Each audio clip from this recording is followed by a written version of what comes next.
Hello, Durud and Shalom, guys. Ali's cat just threw up, so so he's gonna come join us soon, I think. But he was supposed to be right here. Okay, and he will be here. As soon as he gets this sorted out. Okay, so sorry for being late. And yeah, so this is the segment where Ali is speaking right now. So I'm just gonna hang out with you guys until he shows up. Let me see. I'm gonna tell him we're live already. So yeah, Ali is supposed to be here. He's not here right now because his cat threw up. And let me just tell him. How about this? Let me actually, given that we're waiting for Ali, his cat threw up. Well, poor kitty. Oh no. My dad. Oh, there we go. He's here, I think. There we go. Hello, everyone. Hello, Yerudin Shalom. I was telling, is it okay? I told people your cat threw up. Yeah, he threw up, and then I cleaned it up, and he looked at me like all guilty, and then he took 5 more steps and threw up again. I was like, okay. Right, the best moment, huh? Oh, no. Okay. Okay, there we go.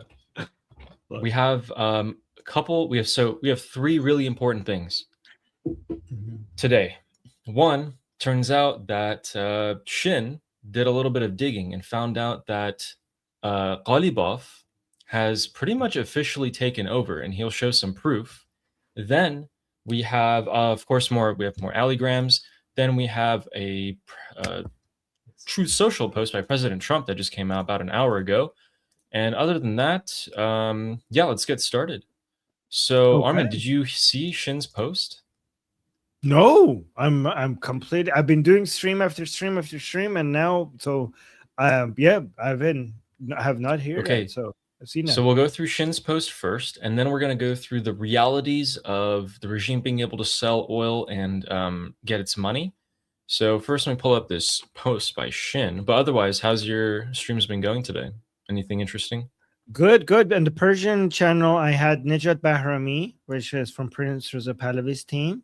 As he interviewed me, so yeah. So Nijat Bahrami is one of the closest people to Prince Reza Pahlavi, and he wanted to interview me. So we basically live streamed that on both his channel and my channel. So that was, you should watch that because I think it went very well. Okay, I'll watch that. And then if later you could give like any key takeaways from that you may have gotten. And guys, we have a new share page. Wait, let me put this up. Do you like it? I like it. I like this. See? This is pretty good. I did this because of you, Ali. Criticized, like you were like, I don't like the text there. I was like, okay, yeah, right. It doesn't look good. So I did this because of your feedback. So, but you're happy now? Yeah. I just don't want people to join and be like, oh, there's like so much on the screen. Yeah. So much text on the screen. Armin, I think you're gonna find this very interesting. Okay, so in this picture, on the left and on the right, you have the Supreme Leader's office, like, information. Okay, so from the computer that they use, the version of like Adobe that they use is slightly different. But it turns out that what they're using now is the same exact thing that Ghalibaf's office is using. And this was not the case in early June. This happened in the last probably week or so. The crazy part is that it's the same. Like everything is the same version, the same, everything is the same. And Shin found this out and was saying that the ID is the exact same as Ghalibaf's publication office. Wait, so you're saying PDF files that are, is this a PDF file? Well, basically what I'm saying is that the administrative team that comes out with all the publications. But I'm just saying the metadata in the PDF files from different from it shows that everything is coming from the same place. So you're Yes. saying so for the publications, for example, that coming from the supreme leadership is basically coming from the same place that Ghalibaf is basically putting out publications. Now that's the case. Yes. So you're saying that that's evidence that Ghalibaf is basically speaking on behalf of the supreme leadership. Completely officers. correct. Oh, Completely correct. wow! Ghalibaf's publication team is now publishing the supreme leader statements. Confirmed. It's the same team now. Oh my god! This is a coup d'état. Yep. The Paidari people are right. Yep. So then it makes sense because Ghalibaf would have planned for this from the beginning. Before the strikes happened, he knew the Americans were going to hit. He was convinced that the US and Israel were going to strike, and he was convinced that they would kill the supreme leader. And he knew, or may have even had a part of Mojtaba being there. He knew Mojtaba would be there. This is crazy. He was planning Wait, this from the get-go. you're saying Ghalibaf was responsible? Wait, were you just suggesting that? I'm not saying that he was probably responsible. I'm just saying that he knew that Mojtaba was either going to get killed, or he probably thought Mojtaba was going to be killed, and Mojtaba is probably dead because we have no evidence that he is alive. So he started planning this from the beginning. How can I use Mojtaba to further my own gains? And this is proof. This is Ghalibaf's team, guys. Ghalibaf's team is now publishing all of the supreme leaders' statements and publications. It is now confirmed. I don't know how. Is this 100% proven? Because I had nothing. Even if it's not confirmed, this is going to freak some people out, like the pro-regime people. They're going to see this and going to be like, it's over. Ghalibaf has taken over. Yep. I've been waiting for the Farce News Telegram group to finally start talking about it, and they haven't yet. So it seems like this news hasn't circulated. I mean, this came out just today. So I'm kind of waiting for them to start talking about that. But I do have statements from them regarding other things. So this is the biggest and most important piece of news when it comes to internal politics in Iran. That this is proof that Ghalibaf is now controlling the supreme leader and what he says. Is the supreme leader alive? We don't know. Probably not, because there's no evidence. The coup of the suits. Now, here's the thing. I'm very, very much concerned that Ghalibaf could team up with the reformers in the future, and he's going to paint himself as this guy who's going to advance Iran, take the money and like actually invest some of it into Iran and make it like slightly better economically, and then find new ways to spread his terrorism security curtain. And that'll appear more reasonable to the Americans. He'll be like, yes, I'm your guy. I'm your Venezuelan vice president woman who like took over. I'm that person. I'll be more reasonable. It's okay. As long as I can do whatever I want. That's what I'm afraid of. Yeah, Ghalibaf has realized that maybe President Trump wants the Venezuelan model, and he was like, okay, I'm that guy. I'm that guy. Pick me. Yeah, exactly. So that would be terrible. That would be terrible. If America is actually going to go with that, that would be horrible. They would hold on to power for probably, actually, I don't know. We really don't know what would happen, but that's not a good direction. I think that it's harder to do this in Iran because the internal division is higher right now. So we'll see. This might be temporary. Guys, he still has to fight against the IRGC internally here. So we're waiting for that to happen. Again, a really important date is about 2 weeks from now, July 4th, when they have the Supreme Leader's burial. and you'll see a lot of debate, a lot of discussion, people on the streets, regime supporters of different camps side by side, and let's see what they say and what they do. Man. So yeah, and we'll come back to this kind of talk in a bit, but I'm going to show you guys what Trump posted on Truth Social, which is this. Since 1979, the clock's been ticking.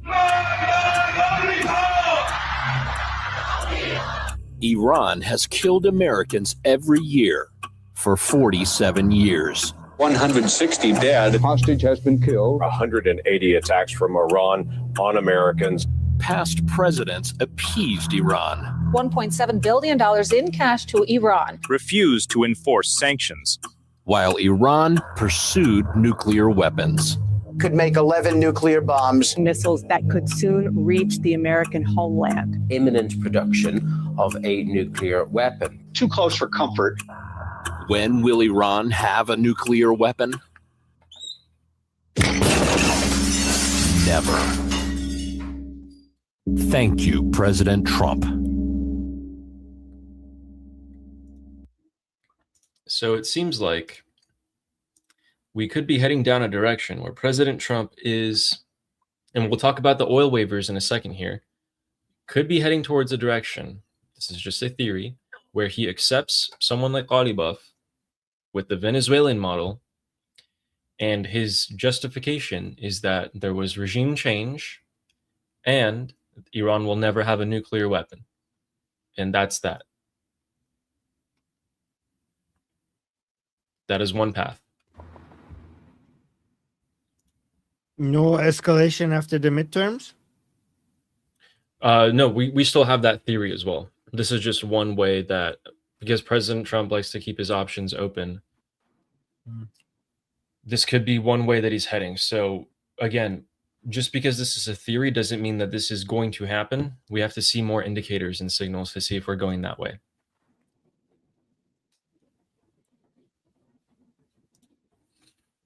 So those are obviously, I mean, terrible directions to go into. Would not support it a bit.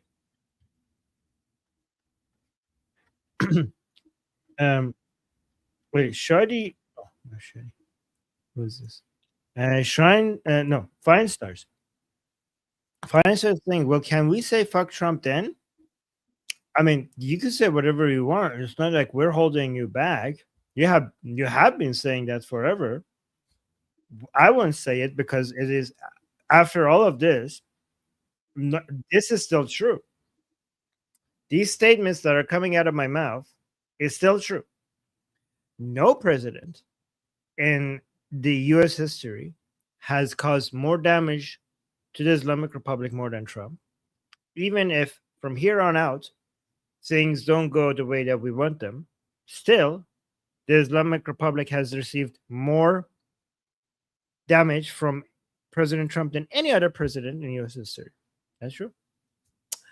Also, another thing is true is that Islamic Republic is the weakest it has ever been right now, and the opposition to the Islamic Republic is the strongest that it has ever been.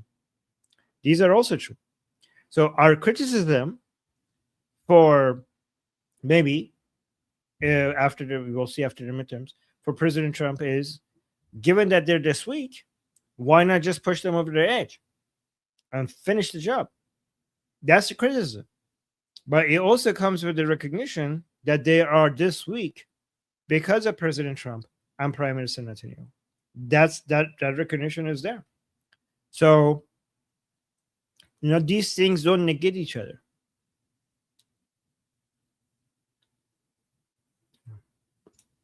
Yeah. And shall we talk about the oil?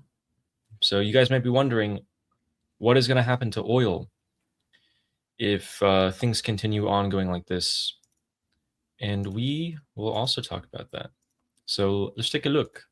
So Behnam Ben Talabou, who talks or works really closely with Saeed Hossein-Najad, the oil expert, has been talking and analyzing about the how the Treasury has been letting the Islamic Republic sell their oil in exchange for that money going to the US to buy soybeans and wheat and things like that. Well, let's see if that's actually true. Is that what the United States is just saying, or is it going to be a reality? Okay. This waiver waives 11 sanctions for the Islamic Republic.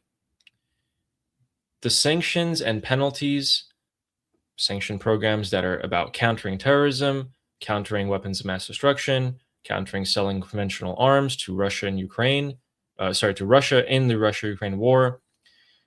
All of this just so the Islamic Republic can sell their oil and the Strait of Hormuz can be open.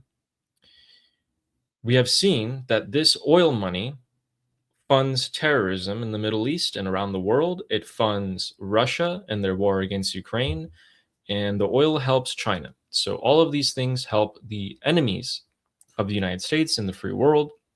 And now for 60 days, this waiver is in effect. After that, the sanctions will return, unless this waiver is extended, which could happen. Remember, guys, we thought they would have 2 weeks of negotiations a few months ago. 2 weeks turned into 9, 10. Now we're, it's months into this negotiation phase.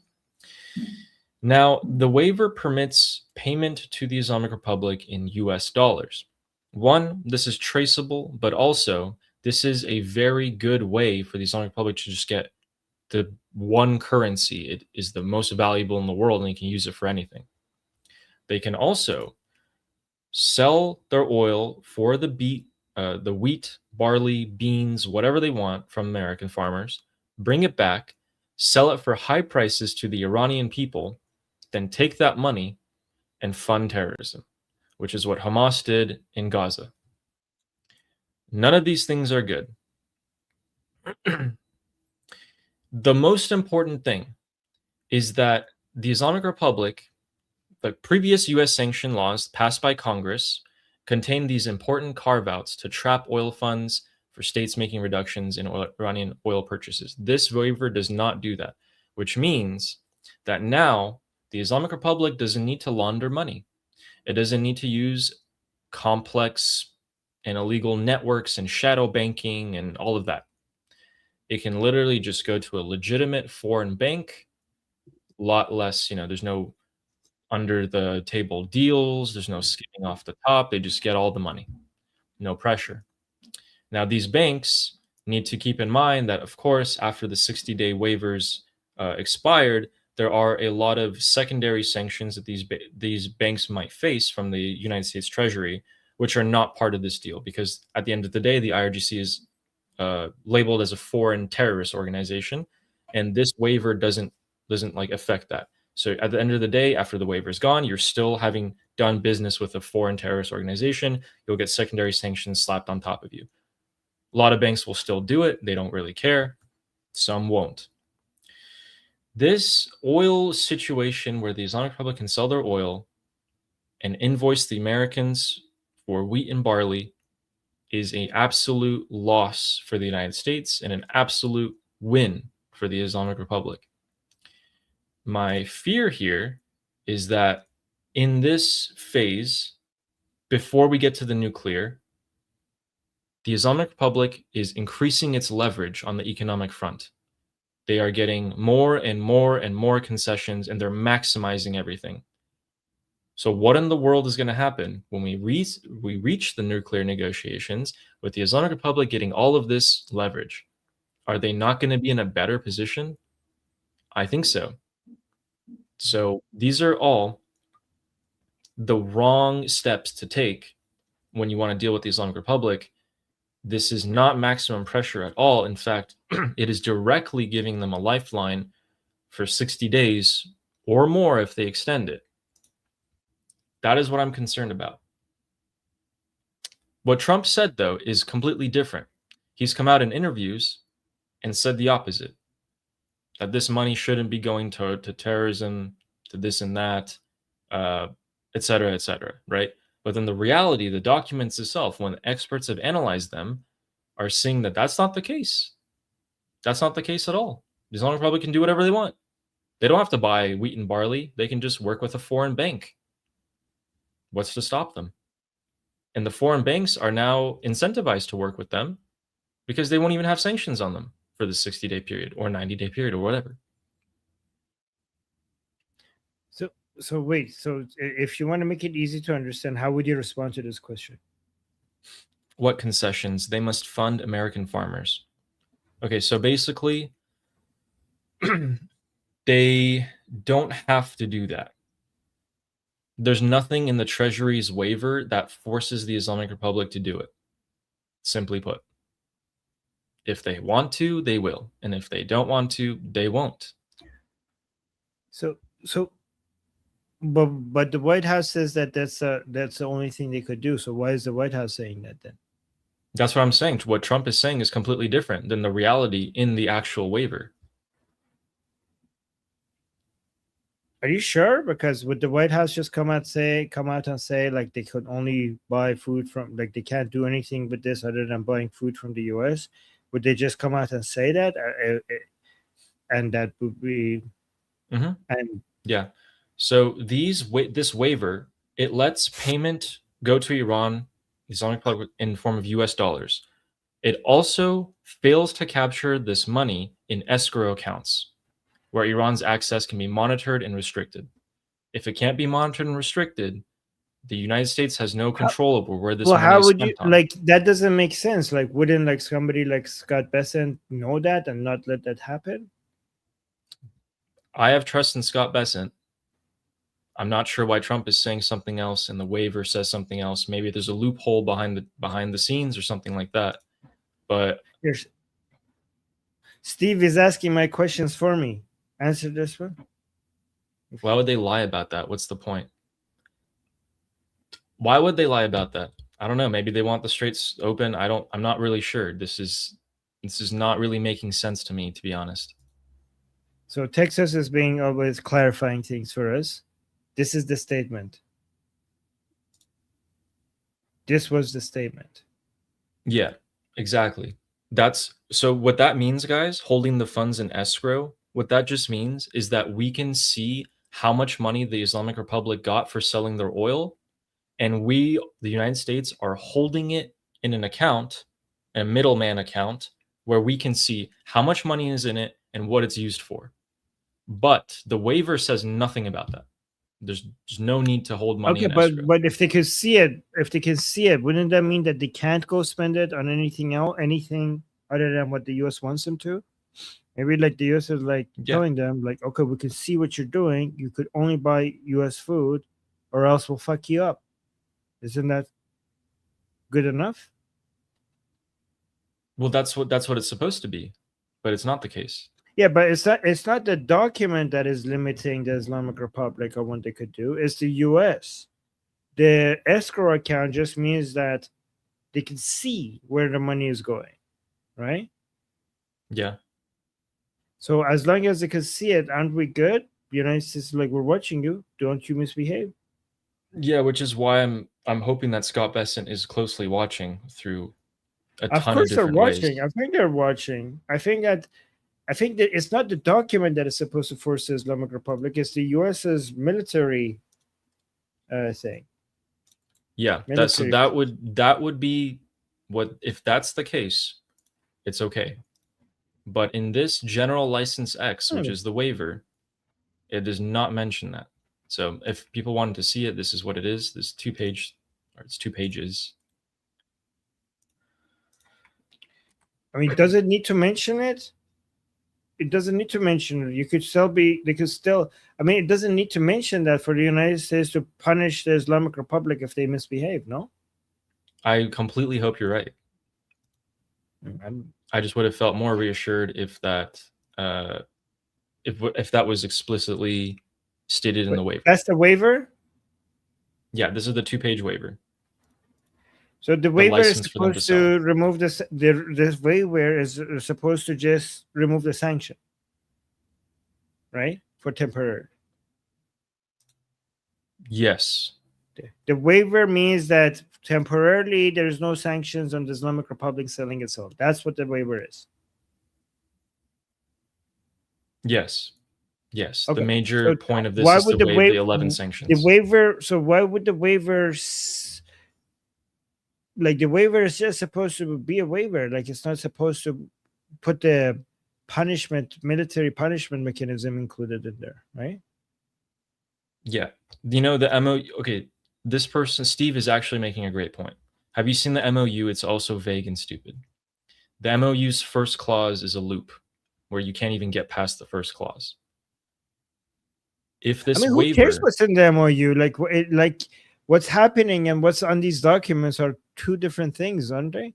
Like yes, there's I'm gonna, it seems like these documents are just for, I don't know, marketing purposes, and what actually happens on the ground is based on enforcement ability. yeah, exactly. So I'm gonna lose it if this is what they go off of and they do just this. I'm gonna lose it. But if this is just like the MOU where you're stuck on the first clause and the MOU doesn't mean jack, then I'm like, okay, that's fine. And the strait is open, then this is a win. If it's not, and this is what they do, this is a loss. So again, the MOU, when we heard about it, looked like an absolute loss for the United States. The reality, though, is not quite that. If this waiver is the same thing, then it's fine. If it's just deception and, you're wasting time, okay. But if you've waived all the sanctions for the Islamic Republic, they get to sell their oil, you don't even know where their money's going, then what are you even doing? So we'll see. Fine Stars is saying, Ali, you're too. You say I'm going to lose it. Fine Stars, you're too calm to ever lose it. Yeah, I don't know what would that look like. Okay. I don't know what Might that go would up a look. few decibels. But you do look disappointed today. Like I do see, like in your face and in your tone, you sound disappointed. You sound. Is that the case? I'm frustrated. Yeah. Yeah. Because I'm frustrated, not more out of this, which thanks, Eric. Ali, you're out of your league, bro. I think I'm quite comfortable in this league. But no, Ali, Eric, you're out of your league talking to Ali like that. You have no fucking idea what you're talking about. Ali is really good at researching this and trying to consider all sides. So fuck you. But go on, Ali. Thank you. What I'm worried about is the amount of tankers that have exited the Strait of Hormuz during the past week and the amount of oil on it. That is what I'm worried about. Why is the strait only transiting like 50 ships this past weekend, and most of those ships were from the Islamic Republic? How is that the strait being open? If you want to open the strait, open the strait. Trump can't come out and say on Truth Social or in interviews like today, the strait is completely open. And then the Islamic Republic comes and says the strait is not open. And then the reality is only a couple dozen ships pass through. I mean, we could tell that the strait is kind of open based on the giant drop in oil prices. It's at 75 now. So, I mean, we can't really see everything happening in the Strait of Hormuz, but the market sees the supply and the market's happy. The market was thirsty and now it's, look at that. Like, it's a huge drop. Can you show it? Oh, yeah.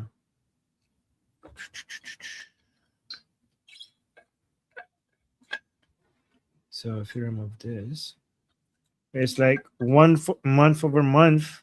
Look at this. Like, look at this. Month over month, we're down 11%. Can you hover like over always June 11th? above 80. Can you hover over June 11th? Is it 87? Okay, gotcha. So that's a $12 drop. huge, okay. Yeah. That's a pretty big drop in span of like 2 weeks. So yeah. So again, when the United States was allowing ships to go through under the cover of dark with their transponders off, the oil price was directly reflecting that. We just didn't know that the ships were going through. And I've been thinking that during this the market time, is so wise. The market is so wise. Like, we're like trying to track the data, and the market sees everything. But they're going. Yeah, and so during this time, I'm like, okay, there's something else at play here that we're missing that's going to come out soon. We're just missing another piece of information. Also, real quick, Sean Grams, who says, your plan, Ellie, lots of bitching. First of all, I'm not bitching. I'm criticizing. You're bitching. And second, my plan or my solution for this is, why are we letting them sell their oil and getting frozen assets from Qatar or wherever they need to, and getting back paid from China for previous oil sales when they haven't actually opened the strait up fully? They haven't demined it. We've said demine it like 100 times. They haven't demined it. They drop mines in there. They're still telling ships, a lot of ships, that they need to coordinate with the IRGC. That's not the strait being open. They're dragging their feet on the nuclear inspections as well. If JD Vance comes out and says they agreed to nuclear inspections, Adolchi comes out 2 hours later saying that never happened. My criticism is we are paying them for them to play, when it should be the other way around, or for them to play and then get paid. At least let them play to get paid. Don't pay them first. That's what I think should happen. Again, there's a high probability that this is just like the MOU.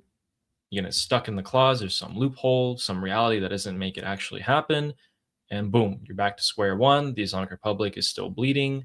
They're on the back foot. A lot of people on X, Armin, are calling this like Zhu Guang, which is a move in chess where you have them not checkmated, but it's their turn and their time is bleeding. And if they go forward, they die. And if they go backwards, they die. Left and right, they can't move. They're just bleeding out. Some people are comparing this entire strategy to that, where the Islamic Republic just can't move in any direction at all. They can't really do much except for stay where they are. Again, time will dictate all this. So, yeah. So here's the thing. I see a lot of reasons for why the Islamic Republic is really suffering right now. The internal divisions, the infighting, the desperation for cash. And here's the optimistic take. The optimistic take is that they are so desperate for cash that they're giving everything to the Americans, everything that they want behind the scenes. And they're just asking the Americans not to make that public, because the whole regime will turn against them, right? So the optimistic perspective is that the Islamic Republic, behind closed doors in Switzerland, in public, they walk out the room. In public, they are like, oh, no, we're not going to give them that. We're not doing this. Fuck you to JD Vance or whatever. But once they close, once all the cameras go away, they go order a pizza and they knock on JD Vance's door in his hotel room, and they open the door, and Arakchi and Ghalibaf and JD Vance go, Witkoff and Jared Kushner sit around their laptop, and they start eating pizza and drinking non-alcoholic drinks and everything.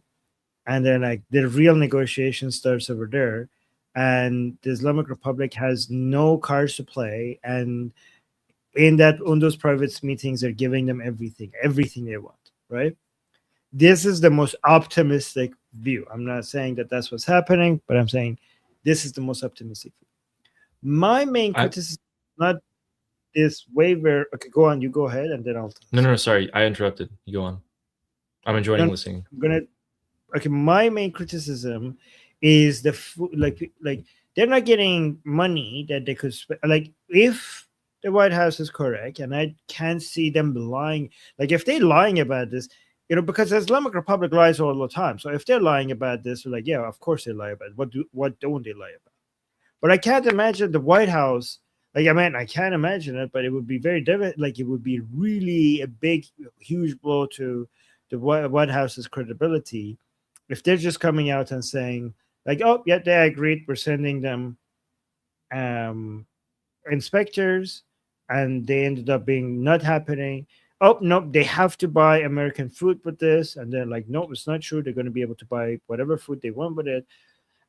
If these are false, then the White House will have zero credibility left. So I don't know how this could be a lie. Like, it's hard for me to believe. Nothing is impossible, but it's hard for me to believe that the White House would just lie about this, right?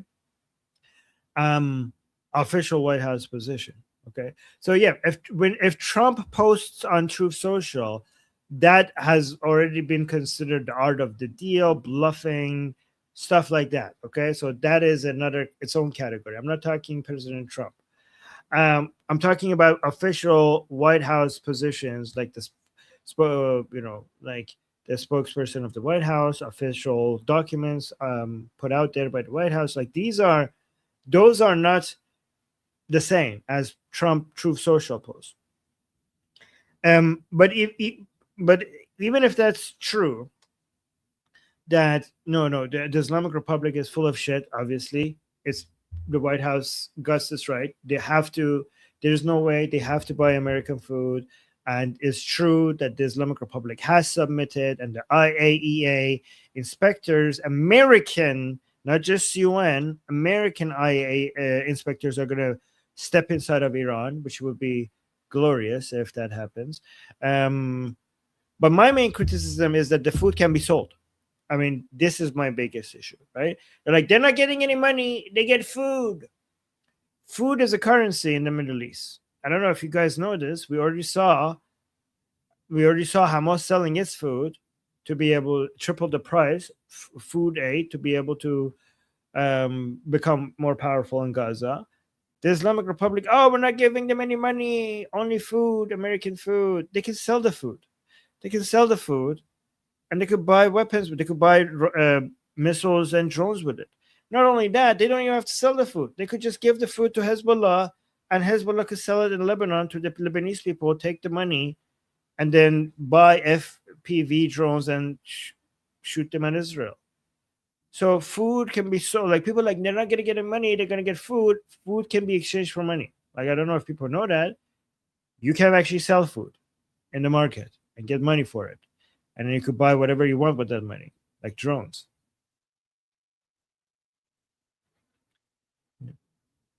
Exactly, agreed. Yeah, we'll see soon. We'll see pretty soon. Also, Eric was clarifying himself, saying there is no sanctions lifted, and I did not cuss you or disrespect you, Ali. Ali is looking from the negative view. I think Trump is working ahead, and I don't cuss, Armin. Okay, no worries. Maybe we just misunderstood what you were saying. I respect your standards of not cussing. You respect my standards of cussing. You do you, I do me.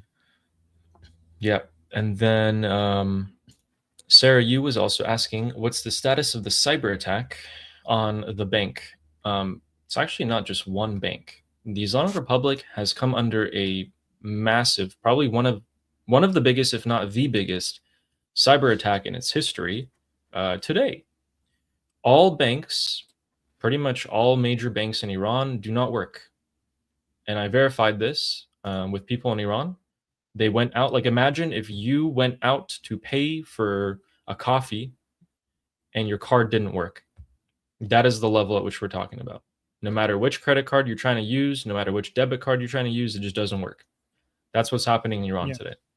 And guys, unlike a lot of people think in Iran is like people are back, like it's a third world country, so people are using cash. Actually, in Iran, most people don't hold cash, so their money is on their cards, right? And now their cards are not working.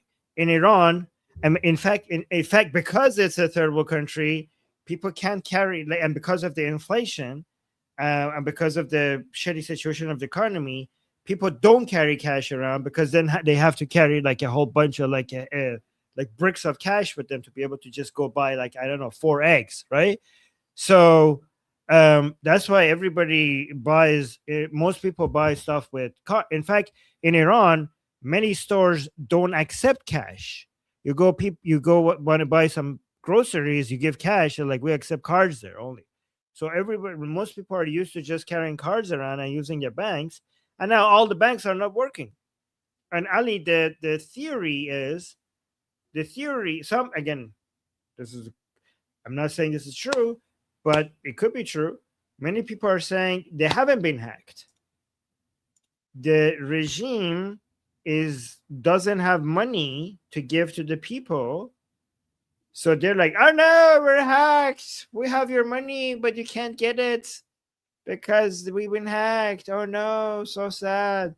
But they just don't have the money to give to people, and they're using this as an excuse to just be like, yeah, you can't get your money out. What do you think? I saw that and I really like that. So I was thinking, if they come out like previous years and say, "Oh, it's because the protesters destroyed the ATMs and disrupted the banking system, the protesters," then we're like, "Yes, the regime doesn't have money. They're broke," like Roswell's saying. That would be glorious. Do you know how encouraging that would be to the Iranian people in Iran? That they're Yeah, but that it's this also regime that difficult they because thought was people are. True. Sorry. Go ahead. I interrupted you. that this regime that they thought was invincible, that would never run out of money from this oil and everything, that they've spent hundreds of billions building Hezbollah and nuclear sites and everything, is now bankrupt. But in reality, they just might be cutting funding to the public and taking that funding and putting it in other places.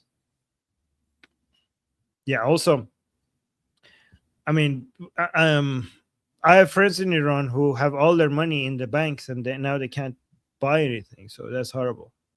Yeah. Yeah, that's, man, I don't know what I would do if I just one day couldn't access money. Like in my bank account's just gone. I can't do it. So I'm gonna show you guys what the United States Senate has done today and We what should they've do the super done. chats first because Oh yeah, wait let's to do the that first, super chats. guys. We'll go through the super chats real quick, and we have a few, and then we're gonna go through what the United States Senate did today, and then Pakistan's statement and alligrams. And So- also, if you want, I have 2 videos from Ghalibaf on the plane back from Switzerland. If you want that. Oh yeah, let's see those too. So Fleshy Interloper saying U.S. oil stockpile depleting rapidly, flood late. Yeah. So the United States' oil reserve is actually the lowest right now that I think it's ever been percentage wise. So yeah, they are going down at a fast rate, which is probably why they're so desperate for the Strait of Hormuz to open up, and why they ordered their Alaskan production and Texan production to jump up. Drill, baby, drill. Jets115 became a YouTube member, and Rousseau became a YouTube member. Rousseau? I don't Is that know. how you say Sometimes it? it's Rousseau. Yeah. Oh, okay, Rousseau. What's the philosopher guy's name? John Jack? Yeah, Rousseau. John Jack So Rousseau. I didn't know you write it like that. Okay, I've been mispronouncing that for ages. And then, sometimes it's weird. Sometimes it says became a YouTube member, and then sometimes it says became a Liberty Politics member, but then they're the same. Like these guys, they're all your members. No, this is your member. Oh. When I checked it, okay, well. Okay, maybe. And Fleshy Interloper saying, all hail Ghalibaf. A lot of people don't like that in the Islamic Republic, let me tell you. Yeah. They're like, my supreme leader. What did he do with the supreme leader? And look who it is. It's Mr. Jew Hater. Says, your advocacy freed those evil Manab schoolgirls via double tap. Javid Shah. I think we're turning him. What, He evil said Manab Javid Shah. Spooker? He's being sarcastic, Oh. He's being sarcastic, saying that we caused the death of the Manab schoolgirls. We got a Javid Shah out of you. That's good. Wow, he said Javid Shah. Yeah. Wow. All right. Ali, you see how Someone disgusting these screenshot people that. are freed. These people consider people dying as freeing them. And he's using schoolgirls as political leverage. The same thing that the Islamic Republic is doing. Well, it seems like you're not against them dying if you think that's freeing them. We're actually sad that they died. You're happy that they died. Yeah, look at this. We're sad that they died. You think that they got freed. We're actually against them dying. You're actually for them dying. This is how death cults work. That's how Islam sees it. They're freed. They're martyred. They get to go to heaven. These girls didn't even get a chance at life. They're in elementary school. Casey Pierce saying Colombia president blames his loss on Jewish software. Yeah. Yeah, fuck that. Yeah. guy. That is what retards tend to do these days. Isn't that the same guy that said Heil Hitler on X just recently? Oh, I don't know. But I do know that he was the head of the United Nations. He asked to be the head of this council for the United Nations last week, which was to invite the Islamic Republic to come and talk about, I think it was like human rights or women's rights or something. So this guy's a complete piece of shit. I was right. Outgoing Colombian President Gustavo Petro sparked widespread international outcry by posting the Nazi slogan Heil Hitler on X in response to another politician who was pro-Israeli by attacking him. Now it makes sense. Jewish software. That's a new one. Oh my God. And Amir the Cricket saying Trump assisted Iranians while he said he'll save them. Shame he couldn't be the hero that entered history. There's still time to turn around and, I mean, kill he everyone still has in the done regime. more than any president. He still has done more than any president. Guys, we should be like, even if you don't get everything you want, you still should be grateful for what you have received. Yes, and that is why we always say that. That's why we always say that. At the same time, we also criticize him. Here's the thing. I think that's really funny. For months, we've been like, oh my God, yes, President Trump, yes, yes. And then it's been like, what, 2 weeks that we're like, oh, if this is what he's doing, then we're not with it. And people are like, oh, you guys are Trump haters. Yeah, boo. We want you to just be on one wavelength. If you support somebody that people like, and people think like, oh, then you're 100% in agreement with them. And then No if you matter what. criticize them, those people leave because like, oh no, I thought you were 100% in agreement with this person. So if you're not going to do that, then we're going to abandon you and then leave you. And then you start criticizing them and people are like, oh my God, you are like me. You hate Trump. And then they come here and they're like, but we're grateful to him. And like, oh no, then they leave. You know what I mean? It's almost as if we're not a cult, almost as if we're like support people and criticize them at the same time because we're not going to 100% agree with a person all the time. It's almost as if there's nuance to these things. I don't know. Maybe I am overcomplicating it. But. A good scientist changes his opinions based on new information. And Fleshy Interloper saying Ali is right. Islamic Republic is getting USD to open Strait. They can get USD. Whatever companies or countries that want to buy this oil can pay them in USD. And I'm sure the Islamic Republic is going to ask for it in USD, but getting paid in USD makes it more visible.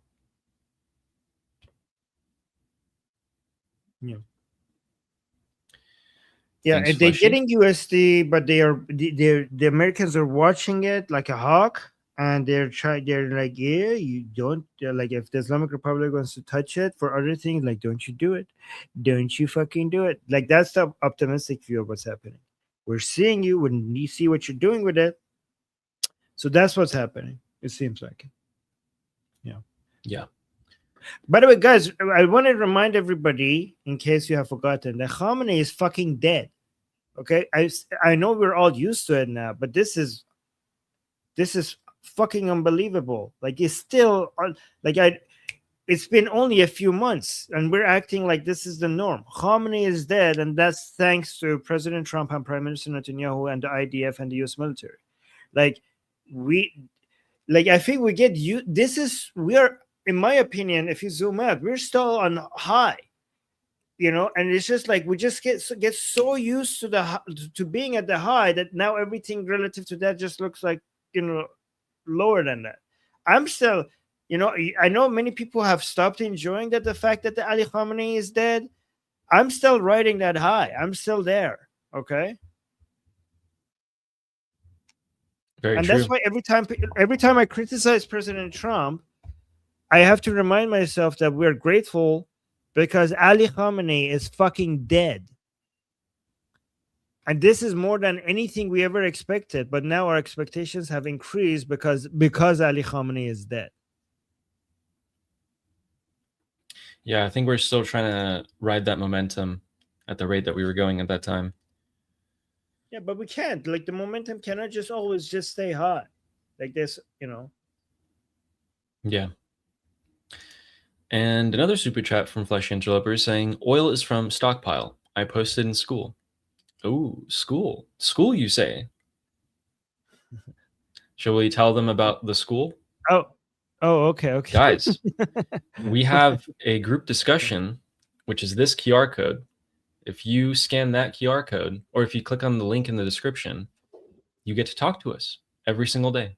Directly ask us your questions and get a response. It's not going to be like, the only difference here is we might not see your questions in the chat. And if you can come to the group, you guys ask your question, you get to ask the follow-up question, get to clarify, it's a more direct way. And not only that, but I mean, there's hundreds of other people who are going to think differently than you or similarly to you, but they have the same goal.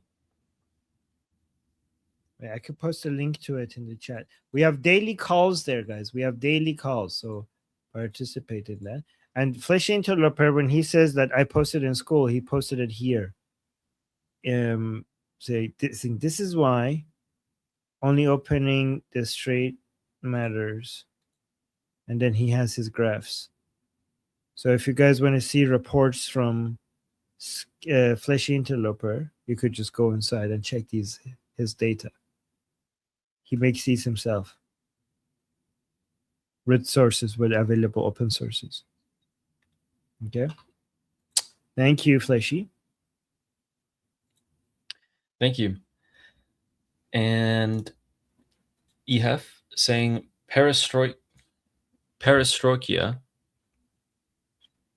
Soviets tried to do both capitalism and communism at once, and it was the final nail. Could be going for that through the Arabs. So if you're talking, so I think if through the Arabs trying to, okay, so I don't know if this is what you mean, but if you mean that the United States is trying to use the Arab countries to get investments into Iran as a way to privatize and open the economy, just like the fall of the Soviet Union and the privatization of business that was supposed to get communist Soviet Russia towards capitalism, but instead of that, we got a whole bunch of oligarchs, people who used to be part of the regime, the Soviet regime. They were the ones who managed to just get those private companies under their own control. So instead of having full capitalism, we had basically the same people in charge, but in a kind of sense, in a fake private market conditions, like not really free markets. You had a few people in charge who ended up becoming the rich mafia-like oligarchs at the top of the industry, elites of the industry. And it was basically the same people who were in charge in the Soviet Union. They transitioned to this new privatized, fake privatized, like kind of like capitalism, but not really kind of like state capitalism situation that we have in Russia. That could be what we are going to be seeing in Iran.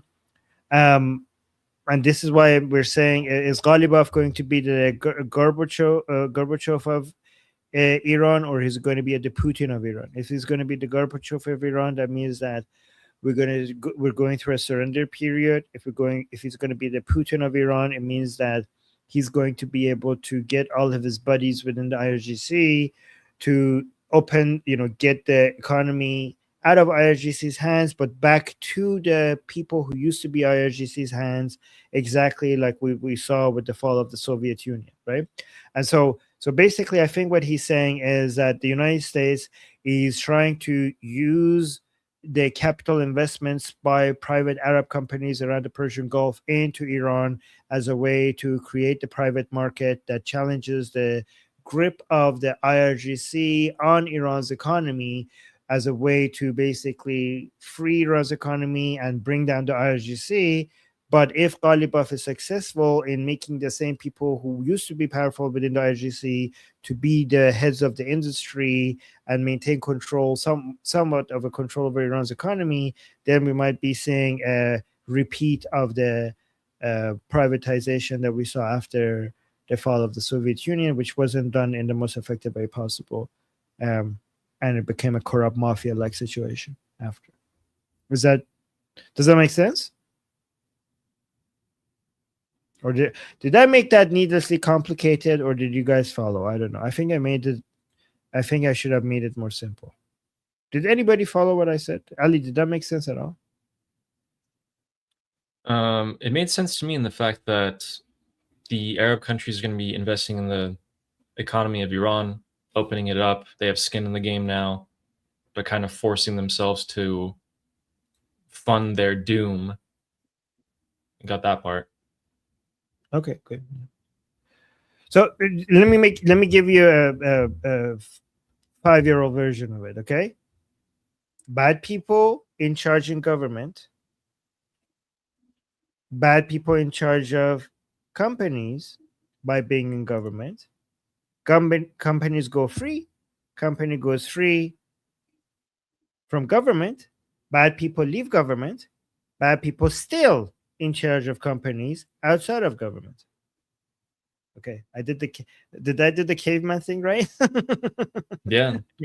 I think practice also makes perfect. Like the first couple of times I tried it, I was like, I'm trying to get my brain to think like that, and it's hard. Yeah. Okay. And we have Amir the Cricket, which just super chatted us to say like and subscribe. What a kind heart. I know, yeah. He did that on your channel because Amir is trying to help your channel grow. Amir. Thank you. Thank you, guys. Yeah, guys, 30 to 35% of you are unsubscribed who watch. Just saying. Tractor saying there's an analysis that this is آخرین حرکت استاد. The USA is using all the tactics they did in Libya, Iraq, and Vietnam at the same time for Iran. Oh, interesting. I think I know what I'm doing tonight. What? I'm gonna go and look at all the major tactics that they used in Libya, Iraq, and Vietnam, and see if they apply here, if they're doing the same thing. So they're I'll just get back to you guys tomorrow. Libya, Iraq, and Vietnam, like just doing it all at the same time.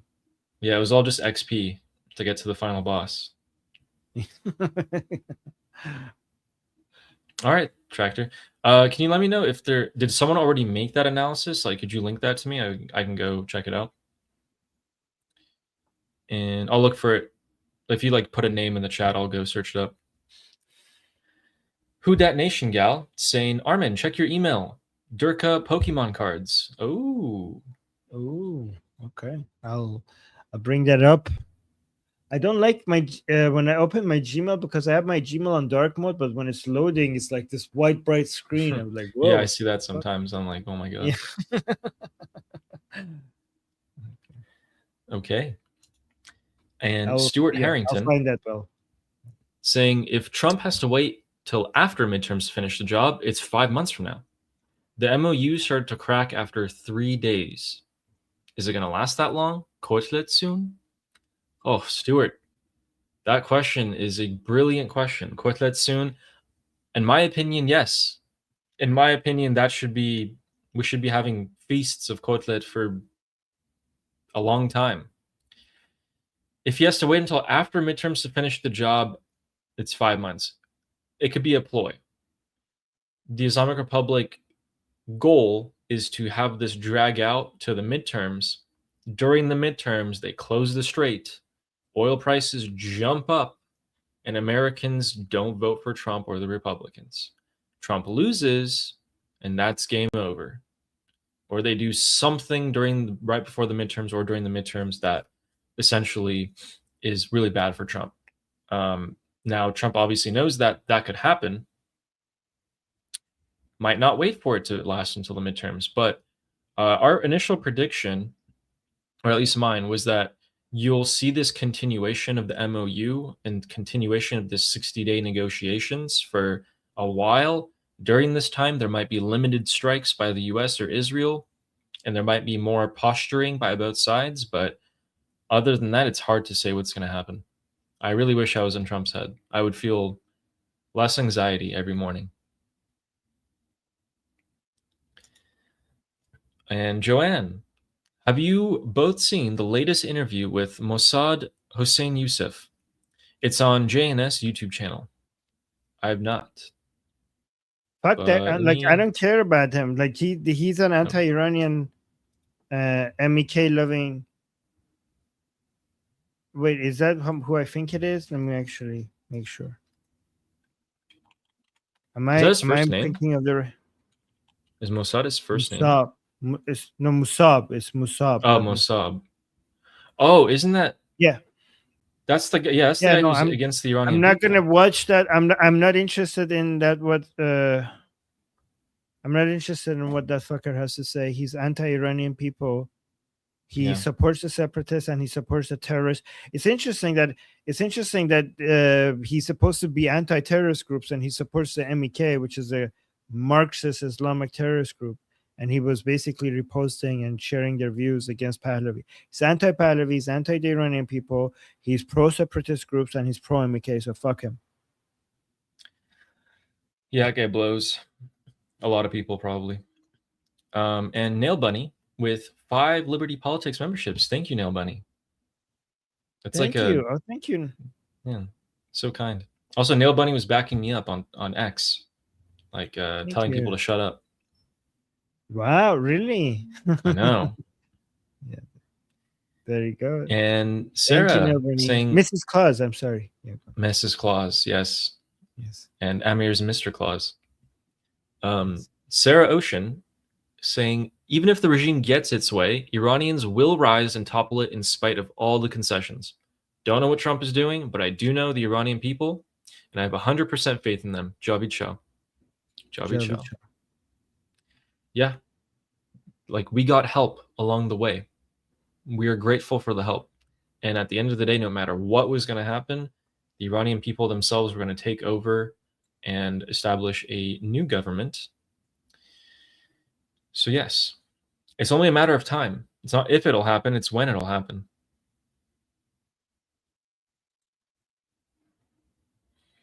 And then we got one membership gift from Kevin. Thank you so much, Kevin. Yeah, thanks, Kevin. And then let me also quickly show who that Nation Girl was, talking about. She sent me this email. So wait, hold on. We got Styrofoam Strategist, Turka person, and then we have Velcro Mullah. And then we have Cardboard Ayatollah, Pretty Princess, Fatwa Fluence, Sharia Slam. These are their scores. And then we have Bad Carpet Weaver. I like that. That's good. That's pretty good. And then lastly, we have Bubble Wrap General. Pretty good. Thank you, Who That Nation Girl. These are great. Yeah, those are cool. I like those. I should go back at one point and make another tier list for these things. Like another activity that we can do. So, guys, the United States Senate. This is the 10th time, and this is what they decided to do. Which, surprise. Who would have thought? Who would have thought? After 10 times, the United States' Senate has tried to stop the war, and this time, looks like the House voted for it earlier this month, and they passed it. So if you guys don't know American government, Congress is composed of the House of Representatives and the Senate.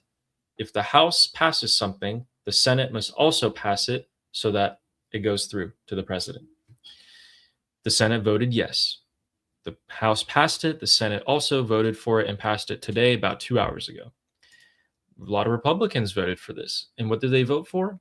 To limit Trump's powers of restarting the military conflict inside of Iran. Passed 50 to 48. Trump can always, remember, we've talked about this 100 times. Trump can always just veto this. There's a ton of ways to get around it. But the indication is that a lot more Republicans are starting to basically get scared and get cold feet about this whole Iran deal.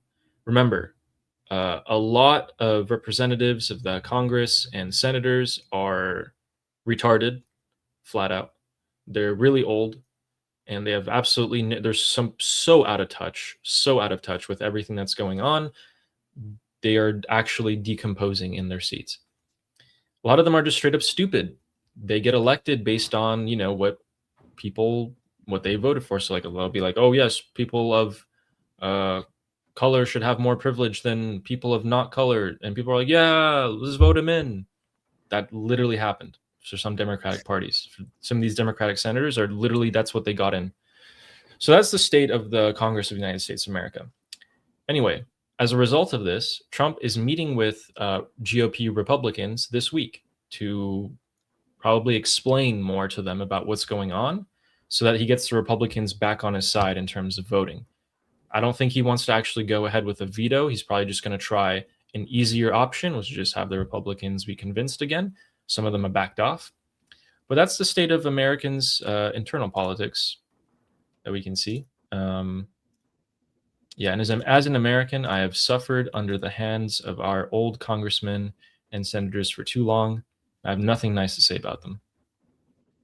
Oh, Texas is saying, why the ageism, Ali? Youth can also be foolish. Ooh, ageism. Yes, it can. But the thing is, sometimes I get to attack like these 90-year-old congressmen and senators and being like, listen, you have no desire to even like connect with people that are 3 generations below you who are going to be the future. In fact, you're working against them based off of policies and ideas that were happening 60, 70 years ago. And they don't want to learn or change. The young people, particularly my generation, my biggest criticism is that they're just stupid. They're just dumb. No one thinks for themselves anymore. And it's just like follow the herd. And then don't even get me started on people who are like 10 years younger than me, like 16, 17, 18-year-olds. And as far as I'm concerned, they're just a lost generation. They're gone. They're literally missing brain matter because COVID happened 6 years ago.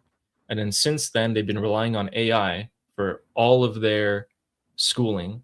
And the brain scans show that the more that you rely on AI, the less you think, the less your brain is building neurological pathways, which means that you're missing brain matter. There's little holes in their brain because they don't think for themselves. I'm not looking forward to seeing them voting and all that. I don't know how this is going to go. Every generation is so different than the one before it. It's crazy. But I also have good things to say. Yeah, those are just my criticisms. Yeah. And then Texas Troop was saying, can Ali repeat what his concerns with the sanctions waiver are? Okay, so if the sanctions waiver is what it's actually saying it's going to be, it means that the Islamic Republic is to sell their oil, get paid however they want. They don't have to go through their shadow banking system or money laundering or anything like that. They can get paid in legit US dollars from any legitimate bank anywhere in the world. This money doesn't go into an escrow. So someone doesn't hold on to this money for the Islamic Republic, which is what Trump was saying. He was saying, look, the Islamic Republic can sell their oil. Someone like us is going to hold on to that money And then we tell the Islamic Republic, okay, you can only spend it on soybeans and wheat. That's not the case. That's not what the waiver says. They can do whatever they want with that money. If they want to directly give it to Hezbollah, they can, technically. Not that they will, openly. So that's my concern with it, is that. But Armin's just pointing out that this is just a waiver. And if it's anything similar to the MOU, there's a lot of convolutions and distortions going on. So the United States Treasury is definitely going to be looking at where this money is going and what they're going to do with it. This waiver doesn't necessarily mean that, the Islamic Republic is going to do whatever they want with this money. I'm saying it doesn't matter though, because even if they get the food and can't get anything else, then they could sell the food and get money anyways. Yeah, isn't it crazy? Because everybody is saying like, "Oh no, can they? Are you sure they're not gonna get any money? Are you sure they're gonna get only food?" And I'm like, "You guys know they can sell the food for money, right? That's exchange people do all the time." So I think a lot of people are focusing on the wrong part of this. Yeah, so I think it's crazy that Hamas, which their entire point was, oh yes, Gazans, free Palestine, extorted the people of Gaza and Palestine, sold them overpriced stuff to fund their terrorism, which got more Gazans killed in the end. And the Islamic Republic is just going to probably do the same thing. They're going to extort the Iranian people, sell them overpriced food, take that money, and fund Hezbollah.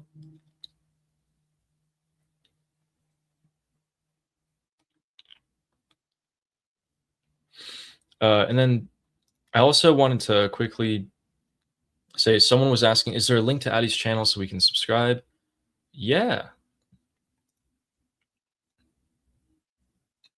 Oh, nice. There it is. I'll put the link in the chat for you guys. The link is always in the description, by the way, if you're not watching this on Ali's channel. But I also put the link in the chat. I know it's going to go to Ali's chat as well, but it is what it is. So yeah, the link is in the chat. Let me actually highlight it. So the link is in chat, and you could just search for Ali's name as well. And also it's also in the description. And wait, oh my, you're getting to 2,000. So yeah, guys, look at this. It's at 1.8, almost at 2,000 now. Getting there. Yeah, we're getting there. All thanks to you guys. Thank you, everyone. Yeah, I never would have expected, by the way. I think on average it takes 18 months to get 1,000 subscribers. 18 months. And yeah, and I got it because of you guys in like, it was like 4 weeks. Oh. Yeah. So still paying everyone back. Okay. All right. What do you have next? What do you have next? Yes. So let's take a look at this. I'll pull this up right now. Here we go. We'll do this, and then we can go to the Qali Buff interview. Kind of goes into that. So Donald Trump posted this today at 4 a.m. And he basically, I'm going to read the green points to you guys and the yellow points only, the highlighted parts. You want to zoom in? Yeah, let me copy image address here. All right. So he said today, Iran has fully and completely agreed to the highest level of nuclear inspections long into the future, in parentheses, infinity. If they did not agree to this, there would be no further negotiations. All ships are remaining in place should it be necessary to reinstitute the blockade. Money sanctions goes into an escrow controlled by the USA and will be used for the purchase of food and medical supplies exclusively from the US. So he said this. This is what he said today. And he's been saying this for a couple of days. Okay. We go take a look at all their nuclear sites. If they don't agree, we're going to hit them. No further negotiations. We'll put the blockade back on, and the money that they're selling, the money that they're getting from selling their oil, we control it, and they can only buy food from us. That's what he said. And then quite literally minutes after that, let me pull up this one for you guys. Literally minutes after that, we have Islamic Republic state media quoting a military source on the Strait of Hormuz has said that only a limited number of vessels are allowed to pass through the Strait of Hormuz daily. It is worth mentioning that following hostile actions by the Zionist regime and also the violation of commitments by the United States, the Hormuz has been closed in recent days. For once, they might be speaking the truth because ships with their transponders on, so visible ones that we can see, has been very, very low. In fact, 2 days ago, only 5 ships passed through the Strait of Hormuz. So when they're saying only a limited number of ships can pass through, they're actually telling the truth in this spot. I don't believe that, because if that was the case, the oil prices would be up now. I don't believe that. Yeah, so there must be something going on behind the scenes, and I'm way more inclined They're just to going through believe with the transponders off. I'm way more inclined to believe that the United States is still continuing to get ships across in the night with their transponders off. And why would they stop doing that? You know, if their goal is to just have the oil prices come down, why would they ever stop doing that? I'm more inclined to believe the U.S. than I am on the Islamic Republic. Here. Oh my god. I know in-server is going to get angry with me, but here's a 5D chess option. And look at them. Just like 5D. There we go. Let's put that on. I'm just giving it to you as an option. Look at this. I knew he was going to... I'm just giving it to you, Ali. Ali, this is just an option. I'm not saying this is what's happening. Okay. But what if Ghalibaf and Trump came to this understanding? Okay, just hear me out, guys. Like, hold those rotten tomatoes. Okay, don't throw them at me yet. Okay, you can throw it at me after. But what if Ghalibaf told President Trump that, listen, we'll open the Strait of Hormuz, okay? We'll let ships go through, but you have to let us pretend that it's closed. Okay, you have to let us pretend that it's closed. Look, people are getting out their tomatoes already. Okay, so here's what you do. You say it's open, we say it's closed. You get the ships out with the transponders off so that the pro-regime, the people here, don't come at us. But like, what the fuck are you talking? Ships are going through. We won't attack them. We will just have radio signals saying like, go back. But it's just fake. Should let them go through while we put radio messages out there telling the ships to go back, right? And so that you could tell your people that it's open, we could tell our people that it's closed. There is no evidence that it's open, and oil prices will come down anyways. Okay, so everybody could go home and be like, we basically deceived our followers, and you want oil prices to come down, and as long as the supply is there, the prices will come down. So that's what. Okay. I see people with their tomatoes, but I don't understand the people with carrots, and also somebody's throwing a broccoli at me. I don't know what's happening. Okay. But yeah, okay. This person is just going for poop now. Okay. Anyways, what do you think? Basically, you say to everybody it's open. We say it's closed. We let the oil through. Turn off the transponders. We'll give people radio messages of warning, but we won't throw any missiles or drones on them. Win-win for all sides. So that means that Ghalibaf has control over the IRGC commanders in the Strait, and at the same time, the Islamic Republic is not thinking, months ahead in its future. It's just thinking weeks ahead in its future at this point. So they're just trying to hold out. And Ghalibaf is pretty much at the mercy of the U.S. He's being propped up pretty much solely by U.S. power. Yeah, but did that scenario, is that like possibility that the deal with Ghalibaf is that we'll let the Yeah, it ship is. go through as long as you turn off the what is it, the transponder, so that I almost said turn off the in-servers, turn off the transponder so that we could tell our people that it's actually closed and there's no evidence that it's not. Like, I think that's a good one. That would make that would be almost undeniable if a little bit more time passes and the price of oil keeps coming down and this whole charade keeps continuing.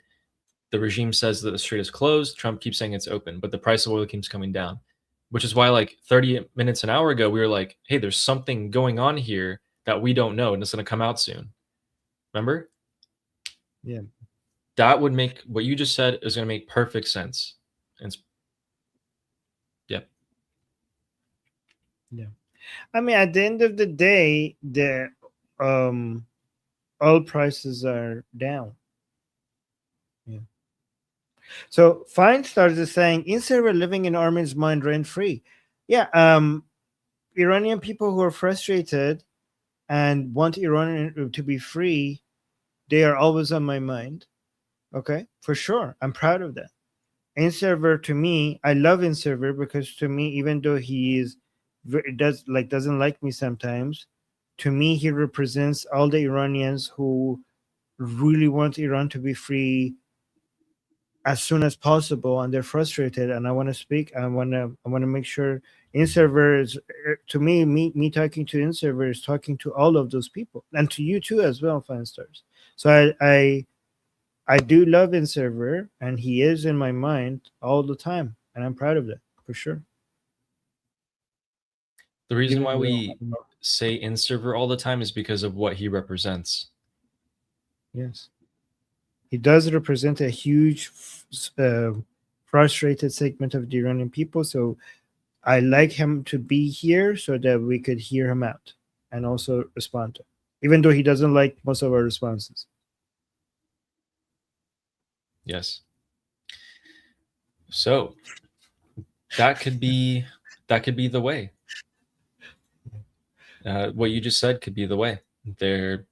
Trump and Ghalibaf are like, hey, yeah, let's just tell everyone, what we need to tell them. Be like, yeah, I'm strong and you're strong too. Okay, whatever. But just let the ships go. Don't do anything. We'll do it at night. No one can see. No one knows. The Chinese satellites can't pick it up. We're fine. And I won't kill you. If you do this, I won't kill you. That's what he's basically saying. So should we check to see what Ghalibaf is saying? Yes. So I was interested to see this because I felt like they were copying President Trump. I've not seen, like, how President Trump and on the plane, he does interviews, Yeah. the reporters come and I thought, like, does this not look like a copy of that? Everyone's clowning on him. Oh, really? Also, real quick. Are saying this? Oh yeah, people are making so much fun of him based on this, being like, you hated the Americans, but you're copying Trump. Texas saying at Liberty Politics, I think Ali misunderstood what funds the waiver controls. It does not control frozen funds that get released. It only controls funds from oil sold under the temporary waiver. No, that's exactly what I said. That it only controls funds from the selling of oil. I didn't say anything about the frozen this has funds. No nothing worries. to do with the frozen funds. This is about oil sales. The waiver is a freeze on the sanctions for the oil sales. It has nothing to do with the frozen funds. Yeah.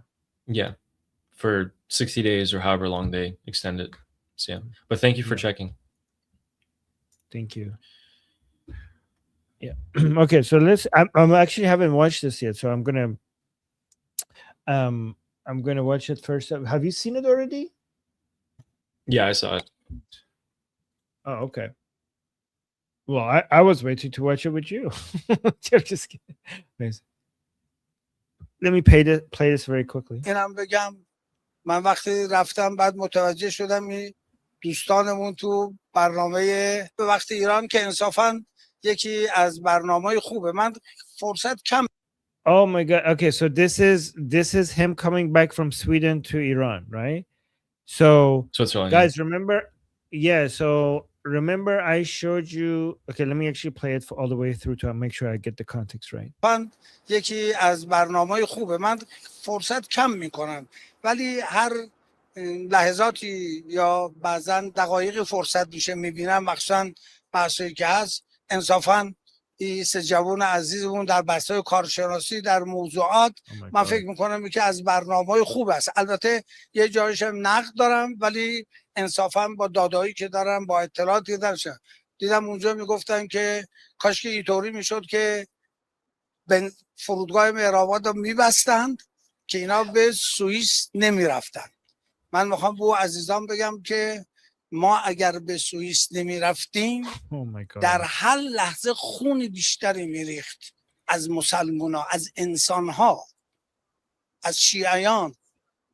ما موظفیم این کار رو دنبال کنیم و الان شما میگین تنگه هرمز، میگم ما الان اینجا میشینیم پیاده میشیم سوخت بگیریم، انشالله اونا بگن سوخت بدن که بریم این تثبیت مدیریت ایرانی را هم در تنگه هرمز رو انشالله مستحکمش کنیم. So guys, remember I showed you a clip yesterday with regards to the three young analysts on the Islamic Republic State TV saying that we shouldn't just be closing the Strait of Hormuz, we should be also be closing the airport so that Ghalibaf cannot leave for Switzerland to negotiate with the Americans. Do you guys remember that? Who here remembers that? So Ghalibaf says, yeah, himself watched that segment on the TV, on state TV, and he's commenting on those people's analysis. So for people who weren't here yesterday, there are so many people within the regime who are against these negotiations. Then on state TV, they're telling them that we should be shutting the airport so he can't go to talk to the Americans. That's what and he's commenting on that, and he's saying, I saw those three brilliant young minds, and I watch them all the time, and usually they have great analysis. This analysis of them I disagree with. And he's saying if we didn't go to Switzerland, there would be so many more people killed in Lebanon. He's talking about Hezbollah. He's like, there would be so much Shia blood that would have been spilled. So it's our duty to go to Switzerland and do these negotiations because we saved so many of our Shia brethren in Lebanon by doing so.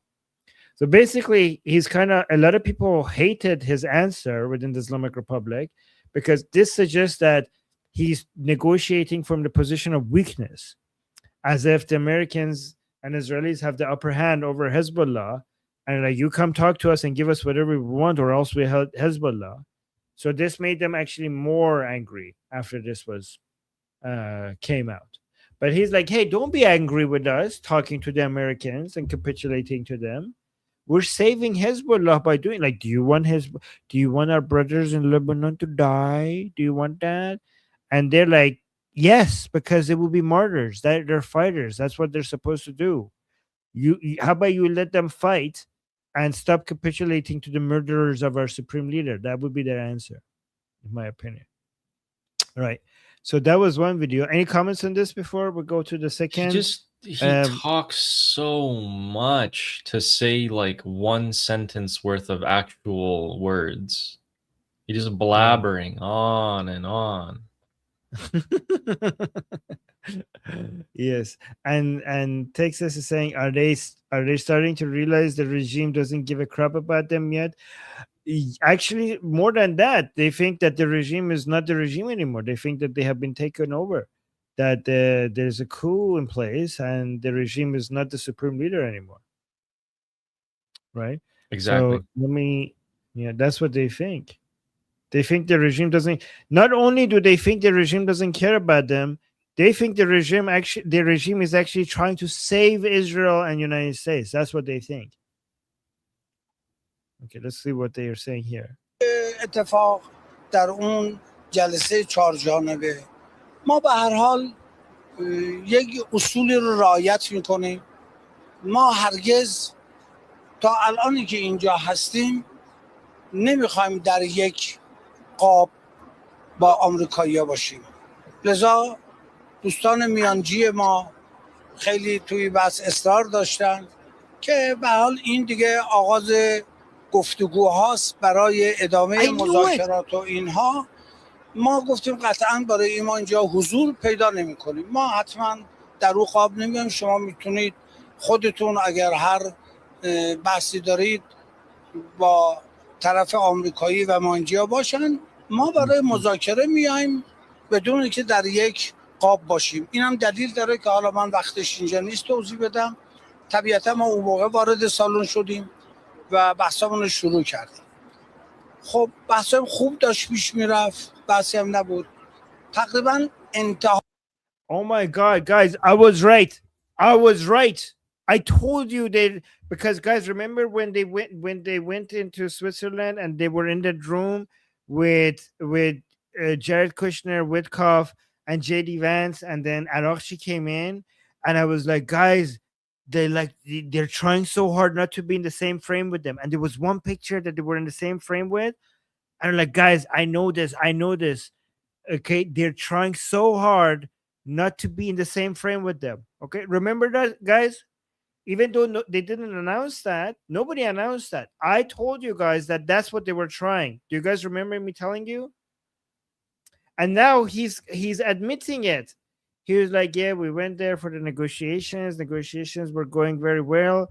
However, we were very careful to make sure that there was no frame, not a single frame, that we and them were in it.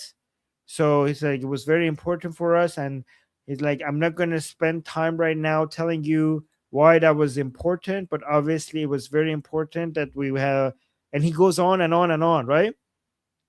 And yes, Armin with the detective work. Yes, see, you guys remember. But guys, when I said that to you, this was not, they never said that. Nobody from the Islamic Republic said that that's a strategy. I just knew for a fact that it would be devastating for them if there's a single picture with them and the Americans in a frame, right? And now he's coming out and saying it. It was very important for us that during the negotiations, there was not like a picture of us in the same frame with the Americans. And let me tell you what, this hasn't happened yet, but this is what should, like, hey, Paidari boys, Durka, okay, listen to me. Allahu Akbar. Haydar, listen to me. You have to go to Ghalibaf and respond like this, right? You have to say, like, really? Are you kidding me? You were trying not to be in the same frame as the Americans? You think that is important? So all you care about is optics? You were there dealing. Ghalibaf, if you know that you shouldn't be in the same frame with the murderers of our supreme leader, if that is not okay, then why the fuck would signing an MOU and negotiating with them would be okay? You're focusing on the optics and not on the fact that you are, at the end of the day, whether we get you in a frame with them or not, are selling the blood of our supreme leader for your own power? Like, do you think we care about the fucking frame? Like, you think we only care about I'm giving the Paidari boys. They're like, write it and take some notes. Take some notes. The person who killed your supreme leader and Qasem Soleimani and all of the heads of RGC, you're signing an MOU with them. You're capitulating to them. And you're bragging about the fact that you were not in the same frame as them. That's what you're bragging about? Are you fucking kidding me? Okay, so there you go. Okay, now go run. You're late for your, I don't know, what time is it there? For your morning prayers or something? So go. But yeah, so this is, see, I do free consulting for jihadi boys.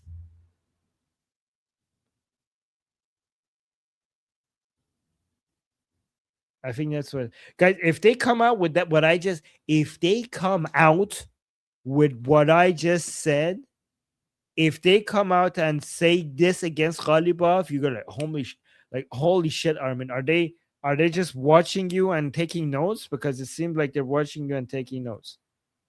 Let me see. Do you want more Dorka stuff, Ali, or do you have any?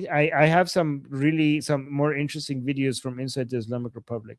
But if you have some stuff, we'll go to you first. Ooh, I have something good. I have something juicy. Can I show one 20-second clip? Yeah, go ahead. Okay, and then we'll show yours. And then we have Alligrams. Ooh, okay, yeah, Alligrams. Let's do Alligrams actually. No, we should have what you show. Okay, listen to this. اون چیزی که در میدان جنگ نتونستن رو در بند 5 از ما گرفتن. آزادی تنگه هرمز بدون درآمد. شما الان این متن 10 بار دیگه هم بخونید هیچ جاش نمیاد که ما درآمدی داریم. ما مفت باز کنیم و باز من نگرانیم اینجاست. ما وقتی همین اول به اصطلاح بند ماجرا رو میدیم میره خیلی کارمون سخته. اون چیزی که در میدان جنگ نتونستن رو در بند 5 از ما گرفتن. آزادی تنگه هرمز بدون درآمد. شما الان این متن 10 بار دیگه هم and came out on TV and said it. Basically, he's saying if we let go of the Strait now with no income, like we don't charge tolls, that's it. It's going to be so much harder for us. That's all I want to show you. Basically, that's what he said. Okay, wait. I have something similar and brutal. Okay, so okay, so this is one of the pro-regime. Hardcore pro-regime analysts, political analysts within the Islamic Republic. But look at this, what he said.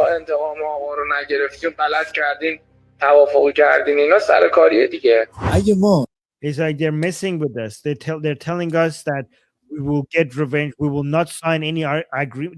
They told us that we will never sign any agreements with these people until we get revenge for the supreme leader. He said they lied to us.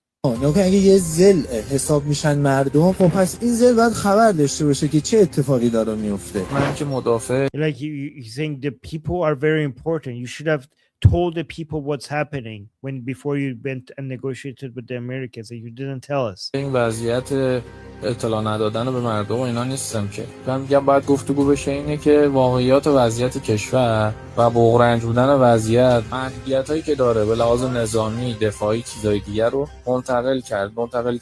Like you should have told the people the limitations, the military and economic limitations that you had. You should have told the people. He's basically telling the regime supporters that we weren't as strong as they told us, right? He's saying that the regime came out and told us that we're so strong, that we're crushing it, that we're defeating them, and people were expecting more. People were expecting revenge. And this is the expectation for revenge is happening is because you weren't honest with the people when it comes to the limitations of your military.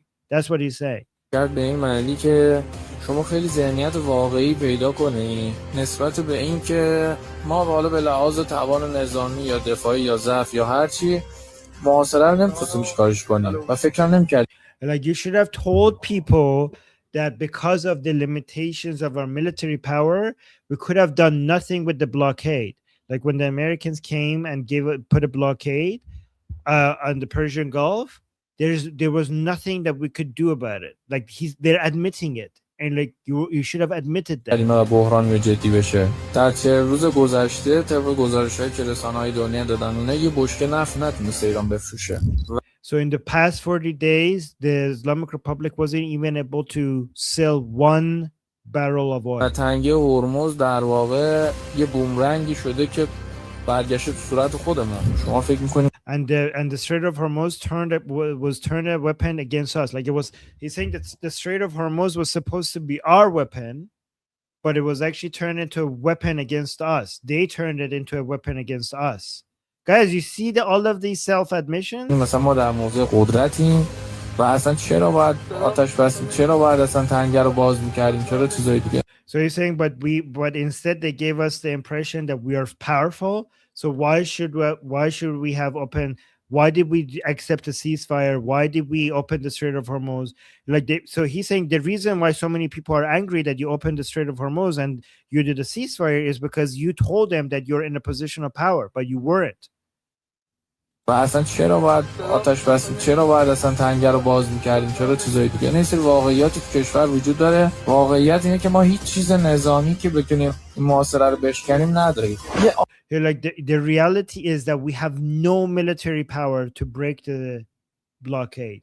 We have no military power to break the blockade. That's what he said. آرمانخواهی کوری از دید من علامه پیدا کرده. So he said we were ideological. This is like a blind ideological view that we have. We are ideologues. که تلقیش کلا اینه که ما الان رو قله ایم و رو اوجیم کلا. Oh my God! He's saying that we have the conclusion that we are at Ruqolim, we're at the peak of the mountain. That's a quote by Ali Khamenei. He's saying it's delusional to think that we're at the peak of the mountain. It's interesting that he says that because Ali Khamenei said that we're at the peak of the mountain. But he said this is delusional. و با این مبنای رو اوجیم و رو قله میگه آقا اصلا چرا آتش بس کردید، چرا توافق کردید، ما داشتیم چیکار. So with this understanding that we are at the peak of the mountain, people keep telling us, why did you capitulate? Why did you accept a ceasefire? که بعد ترامپو چیز کنیم، انتقام بگیریم، بعد چیکار. Like we should have gotten revenge from Trump. کنیم اینا که یه سری واقعیاتی هم در رو زمین وجود داره که مثلا ما like that's what you want to get revenge from Trump for killing Ali Khamenei, but then the objective realities on the ground are different. مطلقا اصلا امکان انتقام گرفتن به لحاظ نظامی دفاعی الان نداره. Like the truth is that we have no power. We have no power to get revenge where militarily get revenge from the Americans. ما یه سری موشک و پهپاد. We have nothing. He said we have ما هیچی نداریم. He said we have nothing. Oh my God, did he say that? مثلا ما مطلقا اصلا امکان انتقام گرفتن به لحاظ نظامی دفاعی الان نداریم. هیچی نداریم. ما هیچی نداریم. He says we have nothing. He says we have nothing. سری موشک و پهپاد اینا داریم. اینا رو چون مسئولین نمیگه من یه ذره شفافتر میگم به شما. Hey, like we just have a few drones and missiles, and I'm going to tell you this because the officials are not going to tell you this. The officials within the Islamic Republic are not going to tell you this, so I'm going to tell it to you. ما یه سری موشک و پهپاد اینا داریم که یک دفاع نامتقارن رو انجام بدیم. So it's like we just have a few drones and missiles that could do asymmetric defense. گنده‌ای نداریم که از اینجا بره تا آمریکا. Like but we don't have any fighter jets that could go from here to United States. مثلا ترامپو بزنه بیا. Like okay, say okay, fine. We have a few drones and missiles that could do asymmetric warfare defense, but we have no air power. We have no air, like a fighter jet that could go from here to United States and kill Trump. Like there is no such ability. We don't have the ability. یا اصلا اون توان تکنولوژیکو نداریم. نه که Look at this, guys. The people who have made this video, the part that says to go kill Trump, the editing made it like sound so epic. دفاع نامتقارن رو انجام بدیم. ما جنگنده‌ای نداریم که از اینجا بره تا آمریکا. مثلا ترامپو بزنه بیا. Yeah, we have no fighter jet to go to America and kill Trump. یا اصلا اون توان تکنولوژیکو نداریم. نه که انتقام آقا نمیتونیم بگیریم. And we don't have the technological power either. انتقام آقا قاسم هم نتونستیم بگیریم. Like forget. Oh my God. He says forget about getting revenge for Ali Khamenei. We haven't even been able to get revenge for Qasem Soleimani. Like you guys are asking for revenge for Ali Khamenei, but what about Qasem Soleimani? We didn't even get revenge for him. از اینجا بره تا آمریکا. مثلا ترامپو بزنه بیا. یا اصلا اون توان تکنولوژیکو نداریم. نه که انتقام آقا نمیتونیم بگیریم. انتقام آقا قاسم هم نتونستیم بگیریم. با توجه به این اگر کسی به شما بگه که آقا ما باید شعار بدیم تا انتقام آقا رو نگیریم، در واقع نباید جنگ تموم بشه. مثلا like so if somebody tells you that for us to go keep chanting not to end the war until we get revenge for Ali Khamenei, if somebody tells you that, روایت غلطی دی شعار اساسا سرکاری و علی like that chant is you're just wasting your time. They're messing with you. They're sending you after nothing. This chant that keep war until we get revenge for Ali Khamenei, they're just wasting your time with that.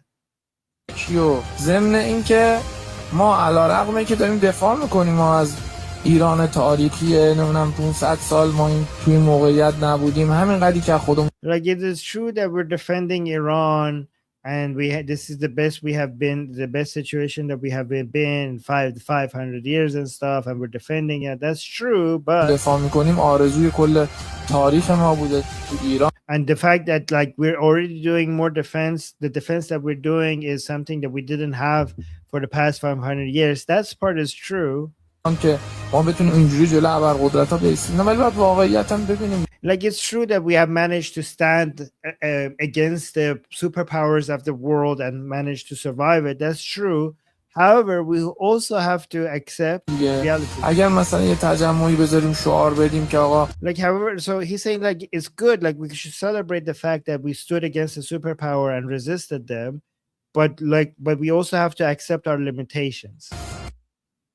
So okay, so it's just basically saying just celebrate the fact that we're still alive, the superpower came and left and we didn't fall, but just understand that we have no ability to go and get all of these revenge and stuff like that. Like that's not within our power.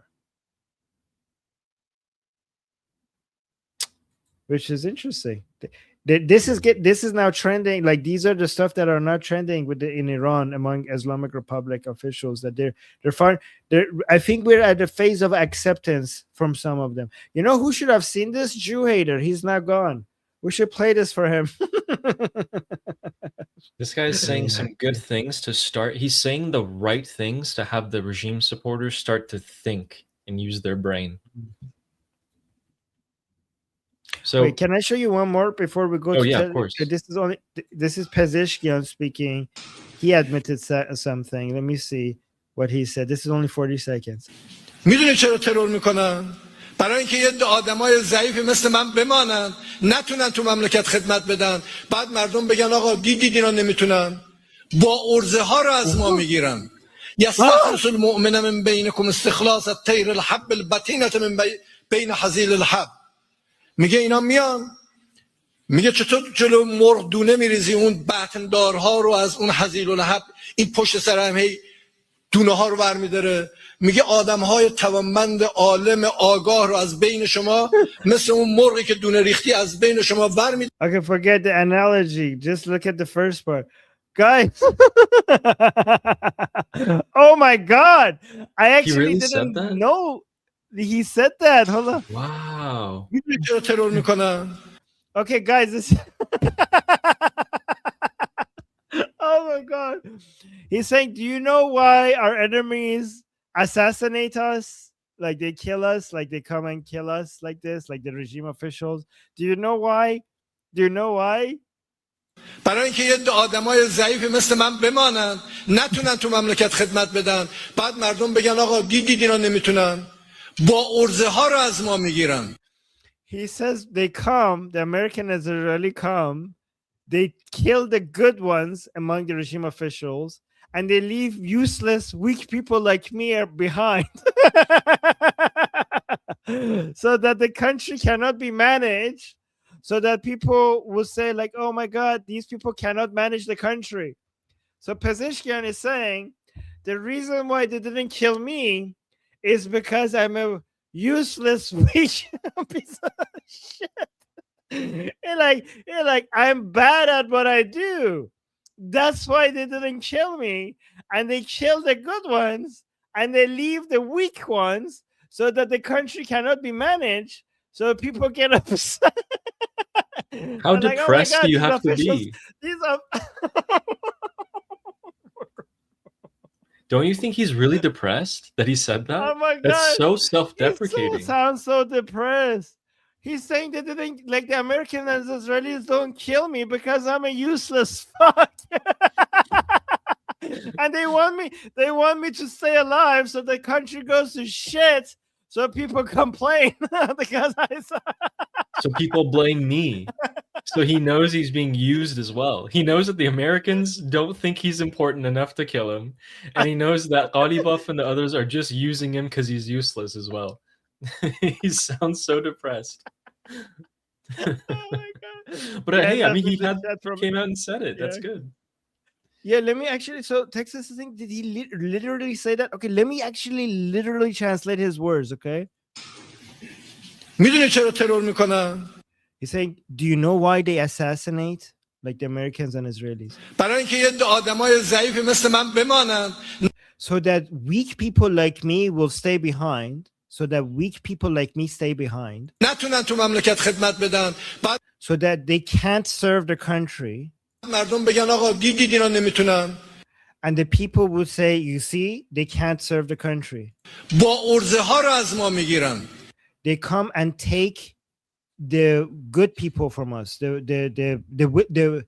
able. They come and take the able people from us. يستخلص المؤمن من بينكم. And he went to a full Arabic mode, which is like I don't know, not from Nahjul Balagha or something.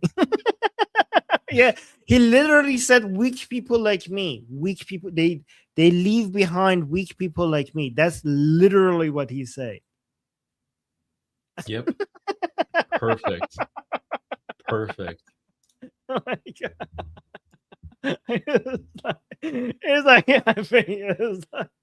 you know what, Ali? I think what he's saying is like, just come kill me, somebody. Someone. It doesn't even Americans, Iranian Oh people at this point. I don't care. Oh, Pezeshkian. Oh. Oh my god. Yes. Poor guy. Like, oh my god. You know what? You know what I know why he's saying that. I know why he's saying that. I just got it. Okay, guys, I just figured out why he's saying that. The reason why he's saying that is because a lot of people within the regime say they're not killing Pezeshkian is because he's with them. He's one of them. And he's saying like, no, guys. They're not killing me because I just suck at my job. I'm just a useless piece of shit. I'm not a Zionist. I'm not pro-American, pro-Israeli. That's not why they're not killing me. The reason why they're not killing me is because I'm no good. And also, like, guys, given that I'm not good, can I please resign? Can I please resign? Guys, he tried to resign. They're not letting him. Like, guys, I'm shit at this. Please let me go home. Please. It's really getting to him. Yeah. Wow. I don't know what I'm doing. I just came here to serve Ali Khamenei, and now everybody's calling me a Zionist. Yeah. Oh man. Poor him. Oh my God. The audacity to complain as well is just. Oh my god. Poor me.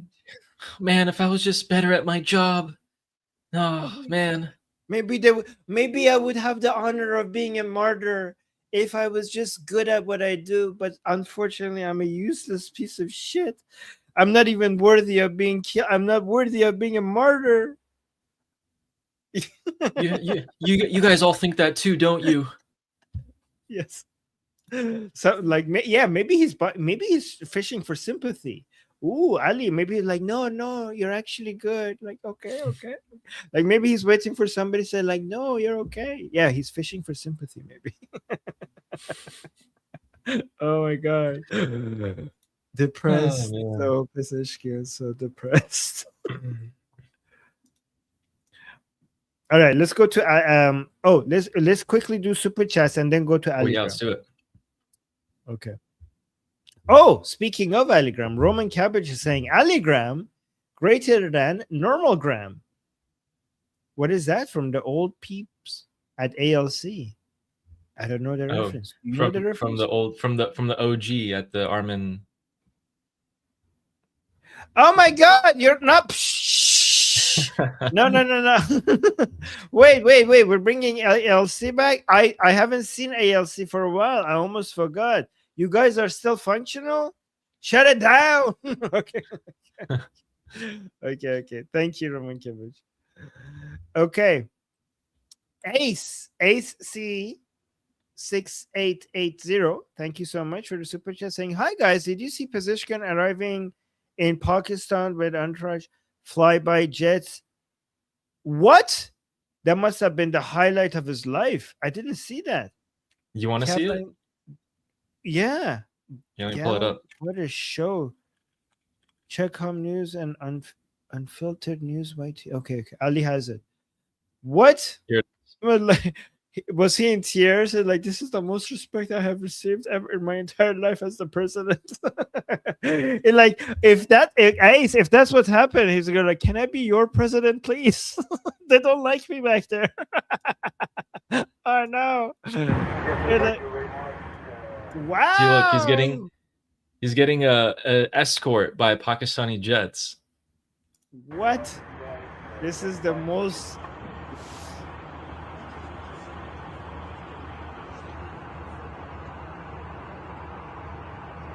Yes, this is. He's like, get that camera out of my face. No, I think he's like, this is finally I'm being treated like a fucking president. Yeah, and then he planted a tree, and then he also, look at this, like, oh my god, guys. By the way, the Pakistanis are really they love this guy. So he was meant to just take like one shovel of dirt, and he's still going. And the prime minister's like, "Okay, buddy, all right, you can just stop. That's enough. Hey, you can. It's okay." It just keeps going. He tried to stop him. It's like, this is simple. He's like, "Okay, buddy." He's like, "Okay." He's not giving up. Like, no, like, we do the whole thing. He didn't stop. We have people for that.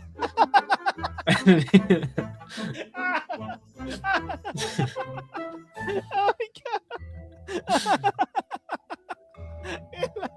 It's like, oh my god. And it doesn't end there. And like, we have people, this is supposed to be symbolic. He tried to stop him multiple times. Oh my god. It doesn't end there. Look, he got such good treatment, guys. And then this happened as well. Guys, this also happened. This makes Look, by the way. Oh, he's there again. Okay, on the right side, just watching. He gets a full cap and gown because they gave him an honorary doctorate in cardiac surgery. Cardiac surgery? Yes. They gave him a full PhD. He's a heart honorary. surgeon, but doctorate. Oh my god. Oh my god, he's gonna cry. He's gonna be like, can I stay here? Look at, there it is. Oh my god. Look at him. There's Arachi. There's Arachi right there. Just yeah. He's like, I'm glad that's not me. No, Arachi, like, they're treating him like a kid. Imagine on the plane, it's like, please don't make me leave. Please don't make me leave. I want to stay. Look at him. He's having so much fun. He's so happy. He's finally happy. He's putting his arms around people too. Wow. Oh my god.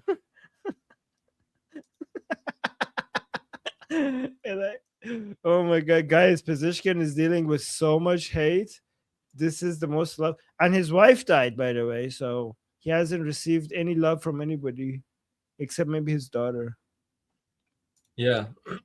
And also, if any of you guys were like, oh, Pakistan are just mediators and negotiators during this, just listen to this. Just listen to this. Pakistan and Iran are far more than just neighbors. We are brothers bound together by centuries of shared history, faith, culture, and civilizational links. عالی جناب پاکستان و ایران محض همسایه نیستند ما یک سابقه Here. And Iran's loss is What? our loss. Wait, what? Yep, look. Iran's success is our success. And Iran's loss is our loss. There you go. There you go, ladies and gentlemen. Iran's success is our success, and Iran's loss is our loss. Oh, interesting. I thought they were supposed to be neutral mediators. That's interesting that he said that. Neutral, by the way. Oh wait, where's that? This chat is stuck. There we go. Fix.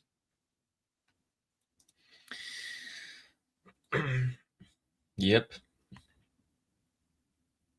Ali Graham. Oh wait, no. The super chats first. Let's go. Yeah, the super chats. And Joanne saying Mujtaba and Vahidi are in a double door fridge. Still haven't seen them. I think Vahidi made a written statement today. So again, we haven't seen. He's pulling We off a haven't seen him Mujtaba. for a long time. Yeah. But yeah, written statements keep coming out. He's acting a lot like Mujtaba.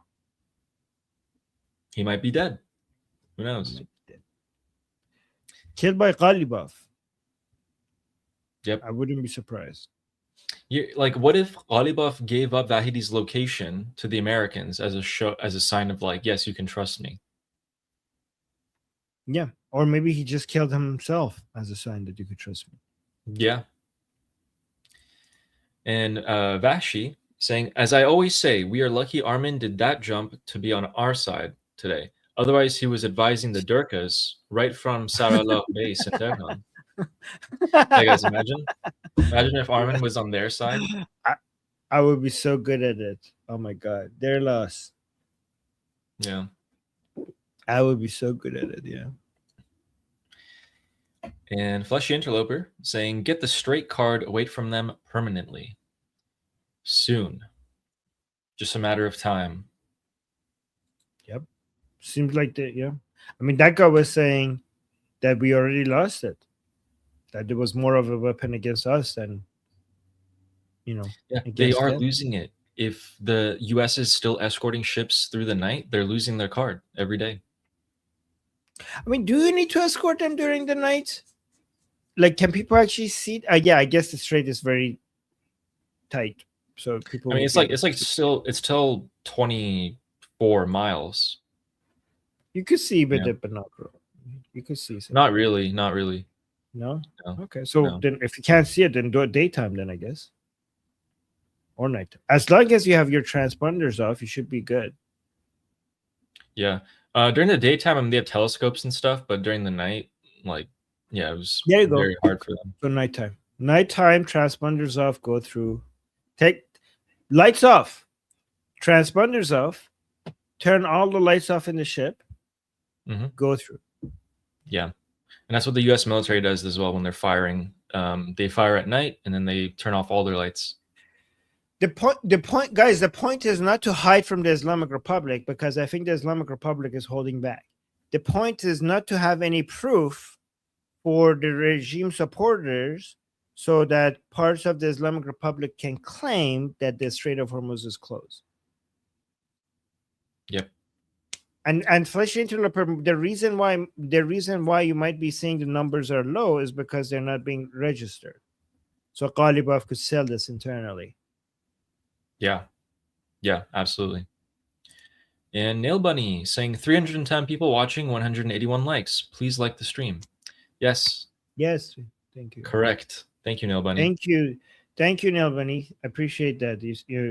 So Nail Bunny has so much care for us. I really appreciate that. The fact that she cares so much for the growth of this channel.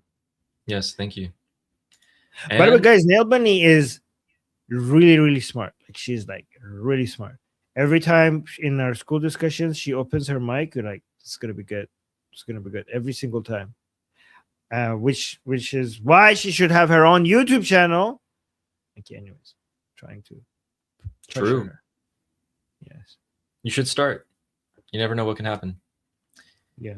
And Amir the Cricket saying subtext of Pezeshkian, help, anyone, help, help me. Help me. I didn't know this is what I'm getting into. See, that's why he actually looked like he was having such a good time in Pakistan. Yeah. And he's like, oh my god, I gotta go back now. Okay. Alligram time. Guys, it's time for Alligrams, which is basically when I go into the regime supporters Telegram group, and they discuss all these political events. And I go in and I read the comments, and I'm like, oh, dissent, blasphemy, people calling for the death of this person, and the supreme leader doesn't exist, and this and that and this and that. So this regime supporter has said, this is not called negotiation, referring to the Islamic Republic. They are lying to the people with shamelessness. They said that because the precondition of a ceasefire in Lebanon has not been met, they will refuse to negotiate about the nuclear. But then the US vice president came and said that Iran has agreed to allow IAEA, the UN inspectors, to visit the nuclear facilities. Only God knows what concessions were made behind the scenes. For 60 days, Iran will not have the right to collect tolls from the Strait of Hormuz. And from the 61st day, the US will start collecting tolls for escorting international oil tankers through the Strait of Hormuz. The humiliation is unimaginable. So this guy's like, there's something going on behind the scenes. They're not telling us. Why are our officials telling us this, but then Vance is saying something else? What's going on? And then again, the income from the Strait of Hormuz, everyone's talking about that. They're like, why aren't we getting money? We said we were going to get money. So, guys, you know why you guys come here? Because we show you all sides of this, okay? Because we show you the reasons why the Islamic Republic is losing, okay?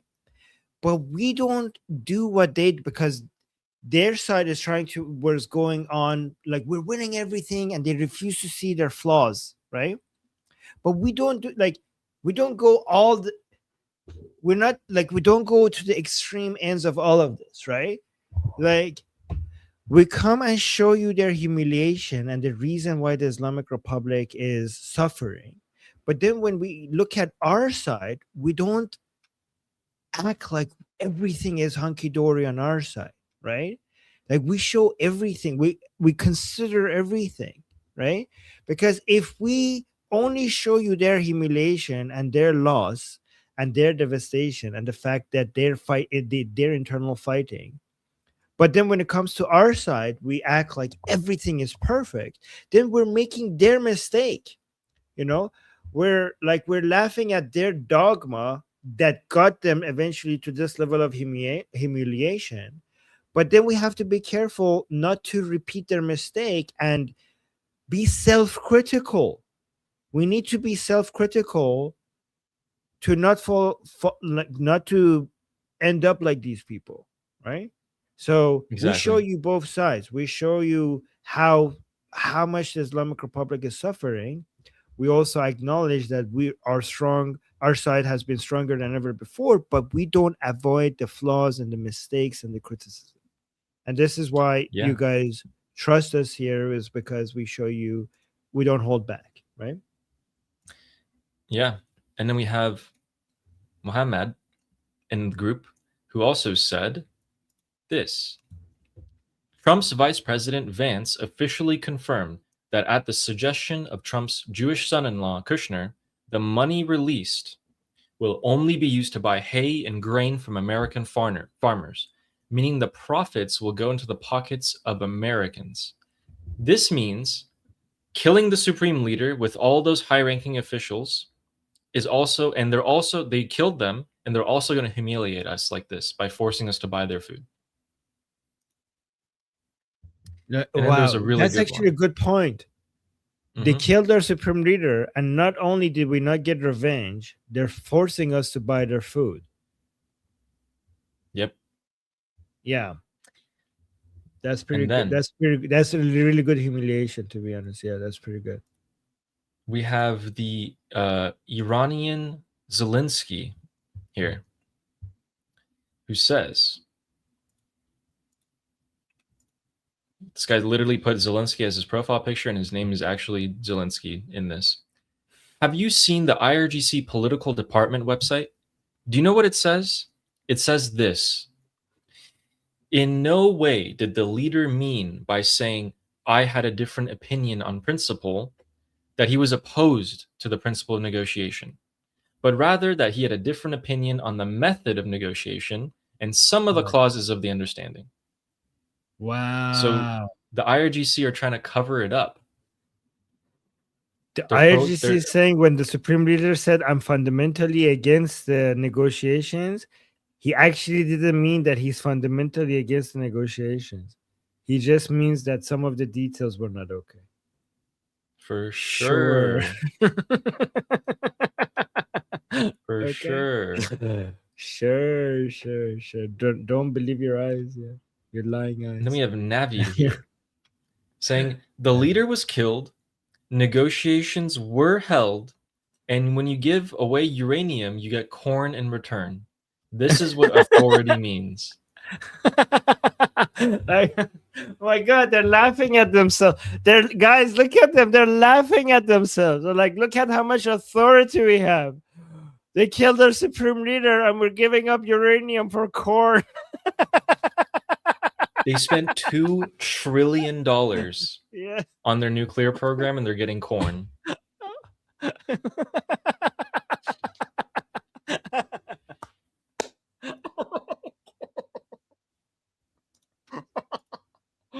Oh, Ali, you know what? I'm going to tell you. Please send these to me. These are so good. I will. These are so Wait, Texas Troop is saying, Addy, do you have these translated to English with explanations for American audiences so we can share them with saying that we are winning? Do you have these translated to English with explanations for American audiences? So I grab them straight from the Telegram group, and then I bring them on a web browser, and then I just use an extension to translate it so that you guys can also see it. So yeah, so this is just a Chrome extension. So this is the post, which is in response to it's a post in a Telegram account. So this is the post, and Ali just uses the Chrome comes with a translate extension, automatic extension. You just right click and say translate, and it translates it. Yep. And then just Texas Troop, just send people here. Send people here and tell them to watch this. Or you could cut this part out and just share that. You guys have permission to cut whatever segment you want and share it out. Mm-hmm. And then the last one for today. This one. This guy comes in and says this. I'll say something now. You might find it funny or insulting. But in 2 months, you'll get to my point. And that is that Ghalibaf is staging a coup in favor of America. Just wait until you see it with your own eyes. He thinks that they're working with Americans. Did we not tell you they're going to say this eventually? Like way back, Ali? Did we not tell them that? Way before they say that? They said that guys, we told you exactly that they're going to say this eventually. And they did. They're catching on. And yeah, guys, more and more people have been talking about this.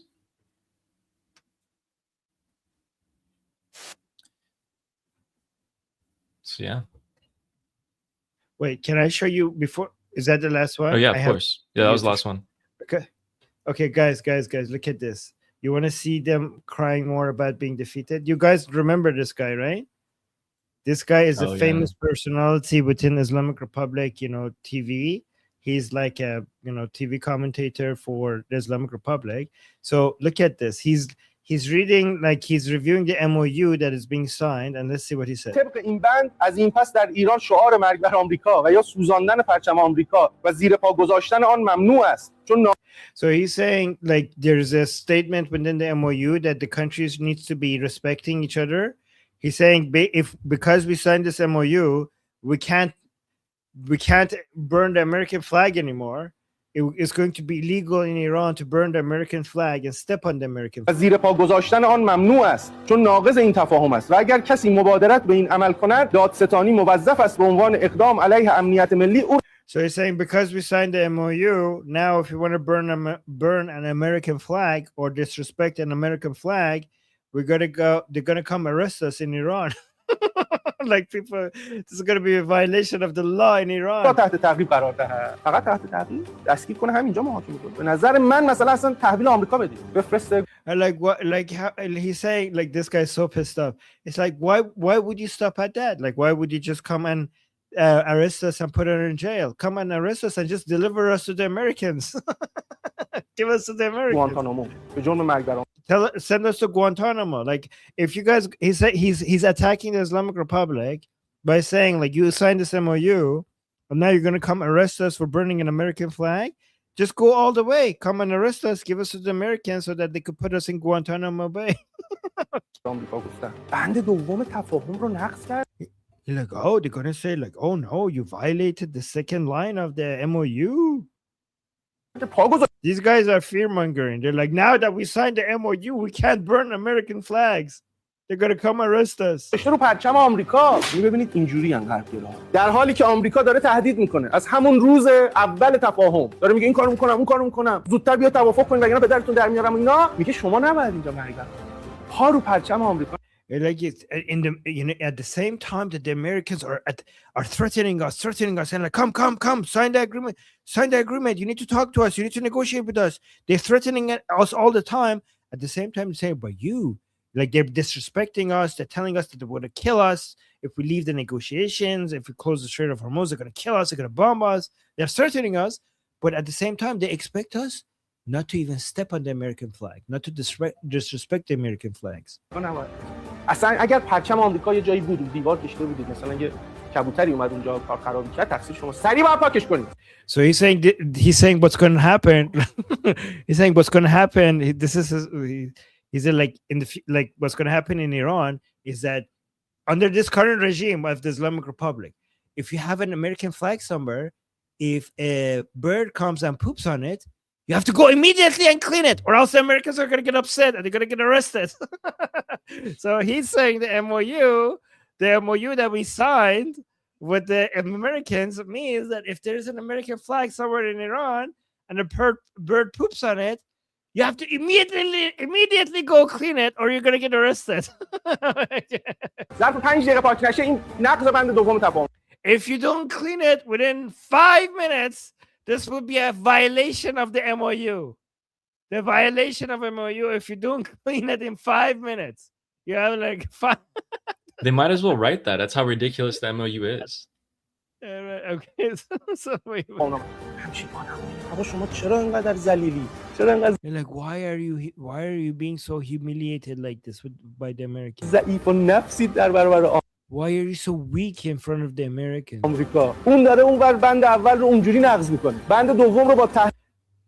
Like the Americans have violated the first line of the MOU and they're violating on the second line of the MOU.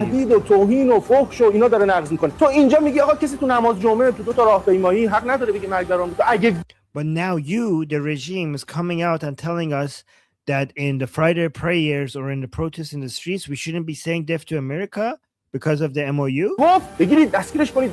And if people say death to America, you're going to come arrest them? Because he's saying the Islamic Republic is threatening people not to say, because of the MOU, not to say death to America and not to burn American flags. And that's why he's pissed off. He's pissed off because he's saying the regime is silencing us. چقدر عجیبید واقعا یه جایی به بعد آدم حتی نمیتونه بد و بیراه بگه یعنی متعجب میشه از شرم. Like we're so shocked by you. Like what you are strange people. We can't even swear at you. آش میچسبه به زمین شما تو ایران اینطور لوله تفنگتون به سمت هموطناتونه بعد اون برو like he's saying you're pointing your guns at your fellow countrymen instead of the enemy. So yeah, he's pissed. He thinks that the MOU means that they can't insult the American flag. They can't burn the American flags. They can't say death to America. It would be illegal to say death to America in Iran.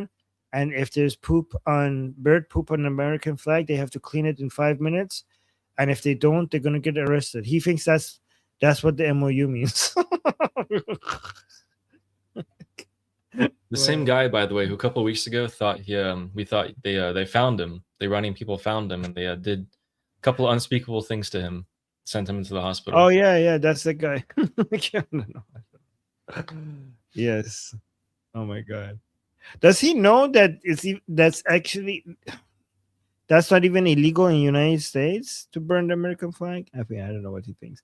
So this is interesting because the anti-deal people are going around now saying that the regime is stopping us from saying death to America. That's what they're claiming, which is hard, which I don't believe, but that's a rumor that is going around. He might just be exaggerating to get people to kind of realize that that's where they're going. He's trying to say that's where we're headed to. Yeah. Yeah, guys, this whole uranium for corn thing is a good way to humiliate the regime. Like, they killed your supreme leader, and now you're giving up uranium for corn. I think that's a good line to use against them. Yeah. $2 trillion. All right. $2 trillion. $2 trillion. No.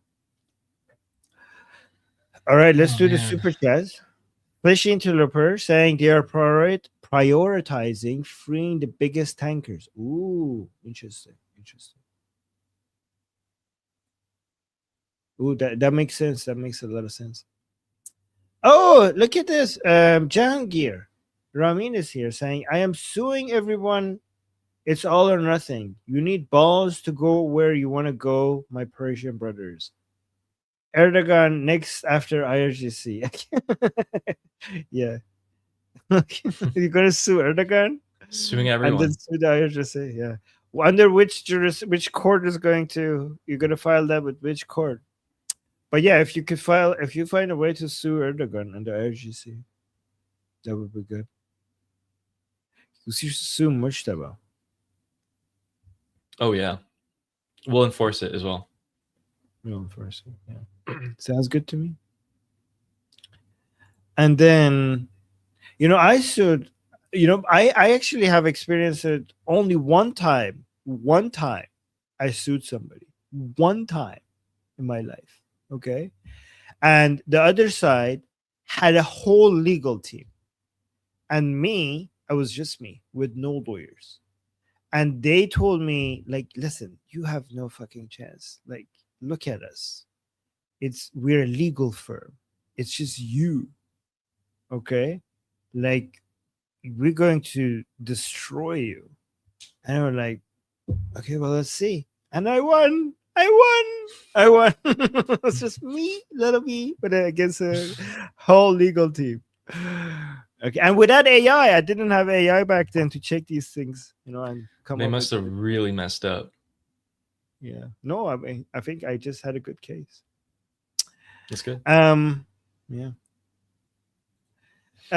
Justin, thank you so much for the super chat saying, actually, the fact they're also worried and concentrated on the MOU violation clauses tell me there might actually be some traction to this thing. Oh, so you're saying that the MOU, what do you think, Ellie? Some traction to this thing, like the MOU? Yes, like the MOU might be doing. The MOU, guys, to be fair, the MOU is doing a lot of damage to the Islamic Republic. Okay, internally is dividing them. Okay, just because, like, we find the parts that we don't like, it doesn't mean that the other parts are not doing damage. There are some parts that we don't like, but that's the part that we criticize. But it is doing a lot of damage internally within the Islamic Republic for sure. That's why I'm showing you this, to show you that. Yeah. Like, we don't show you. We don't just show you the criticism. We're also showing you the good parts. There is the good results. Emotional damages. Right. Yeah, and guys, this is just, they haven't even started talking about, they haven't actually started the uranium thing. They're just starting to talk about, oh yeah, there's going to be inspections. And people are like, oh my God, really? We're giving up uranium for corn? It just started. Yeah, this is just the beginning. Okay. But Jagataik, did I pronounce it right? Is that how you say it? Yeah. Jagataik. Saying that's the Inna Lillah. Yeah. No, that's not him, but it looks like him. Yes. Inna Lillah. Yeah, I know who you're talking about, but it's not him. Yeah, but Jagataik. Thank you, Jagataik. You remember that? That's pretty good. All right, man.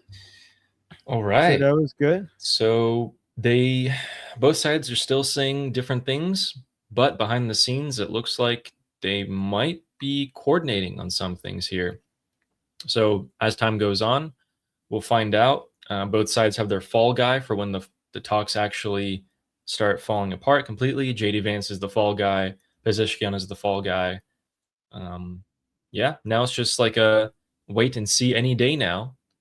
But particularly in about 2 weeks when Khamenei's funeral is going to happen. Oh my God, it's going to be really good. Ali, you know what I can't wait to make shows of one day? What?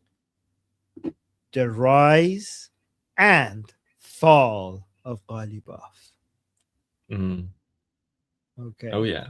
So we're in the rise part, but I can't wait to make a show with the title The Rise and Fall of Ghalibaf. This could be his peak. You never know. Things are fickle nowadays. But he might be flying too close to the sun. Yeah. Okay, so look at this, Gandalf. Hey, Stay Gandalf. safe, man. Yeah, Gandalf from Iran, saying thanks, Ali and Armin. Thank you, Gandalf. Thank you, and thanks everyone else. And thanks to admins, our mods. We should remember to thank our mods. Thank you, mods. You guys are amazing. Love you guys, and thank you everybody here for being next to us and thank you so much. Reviewing these things for we appreciate you guys being by our side, and then we'll do this again same time tomorrow, and then till then, I'm Israel Chai, Slava Ukrainian, Cuba Libre, long live America, long live America, Javid Shah, Payande Iran. See you guys. See you guys.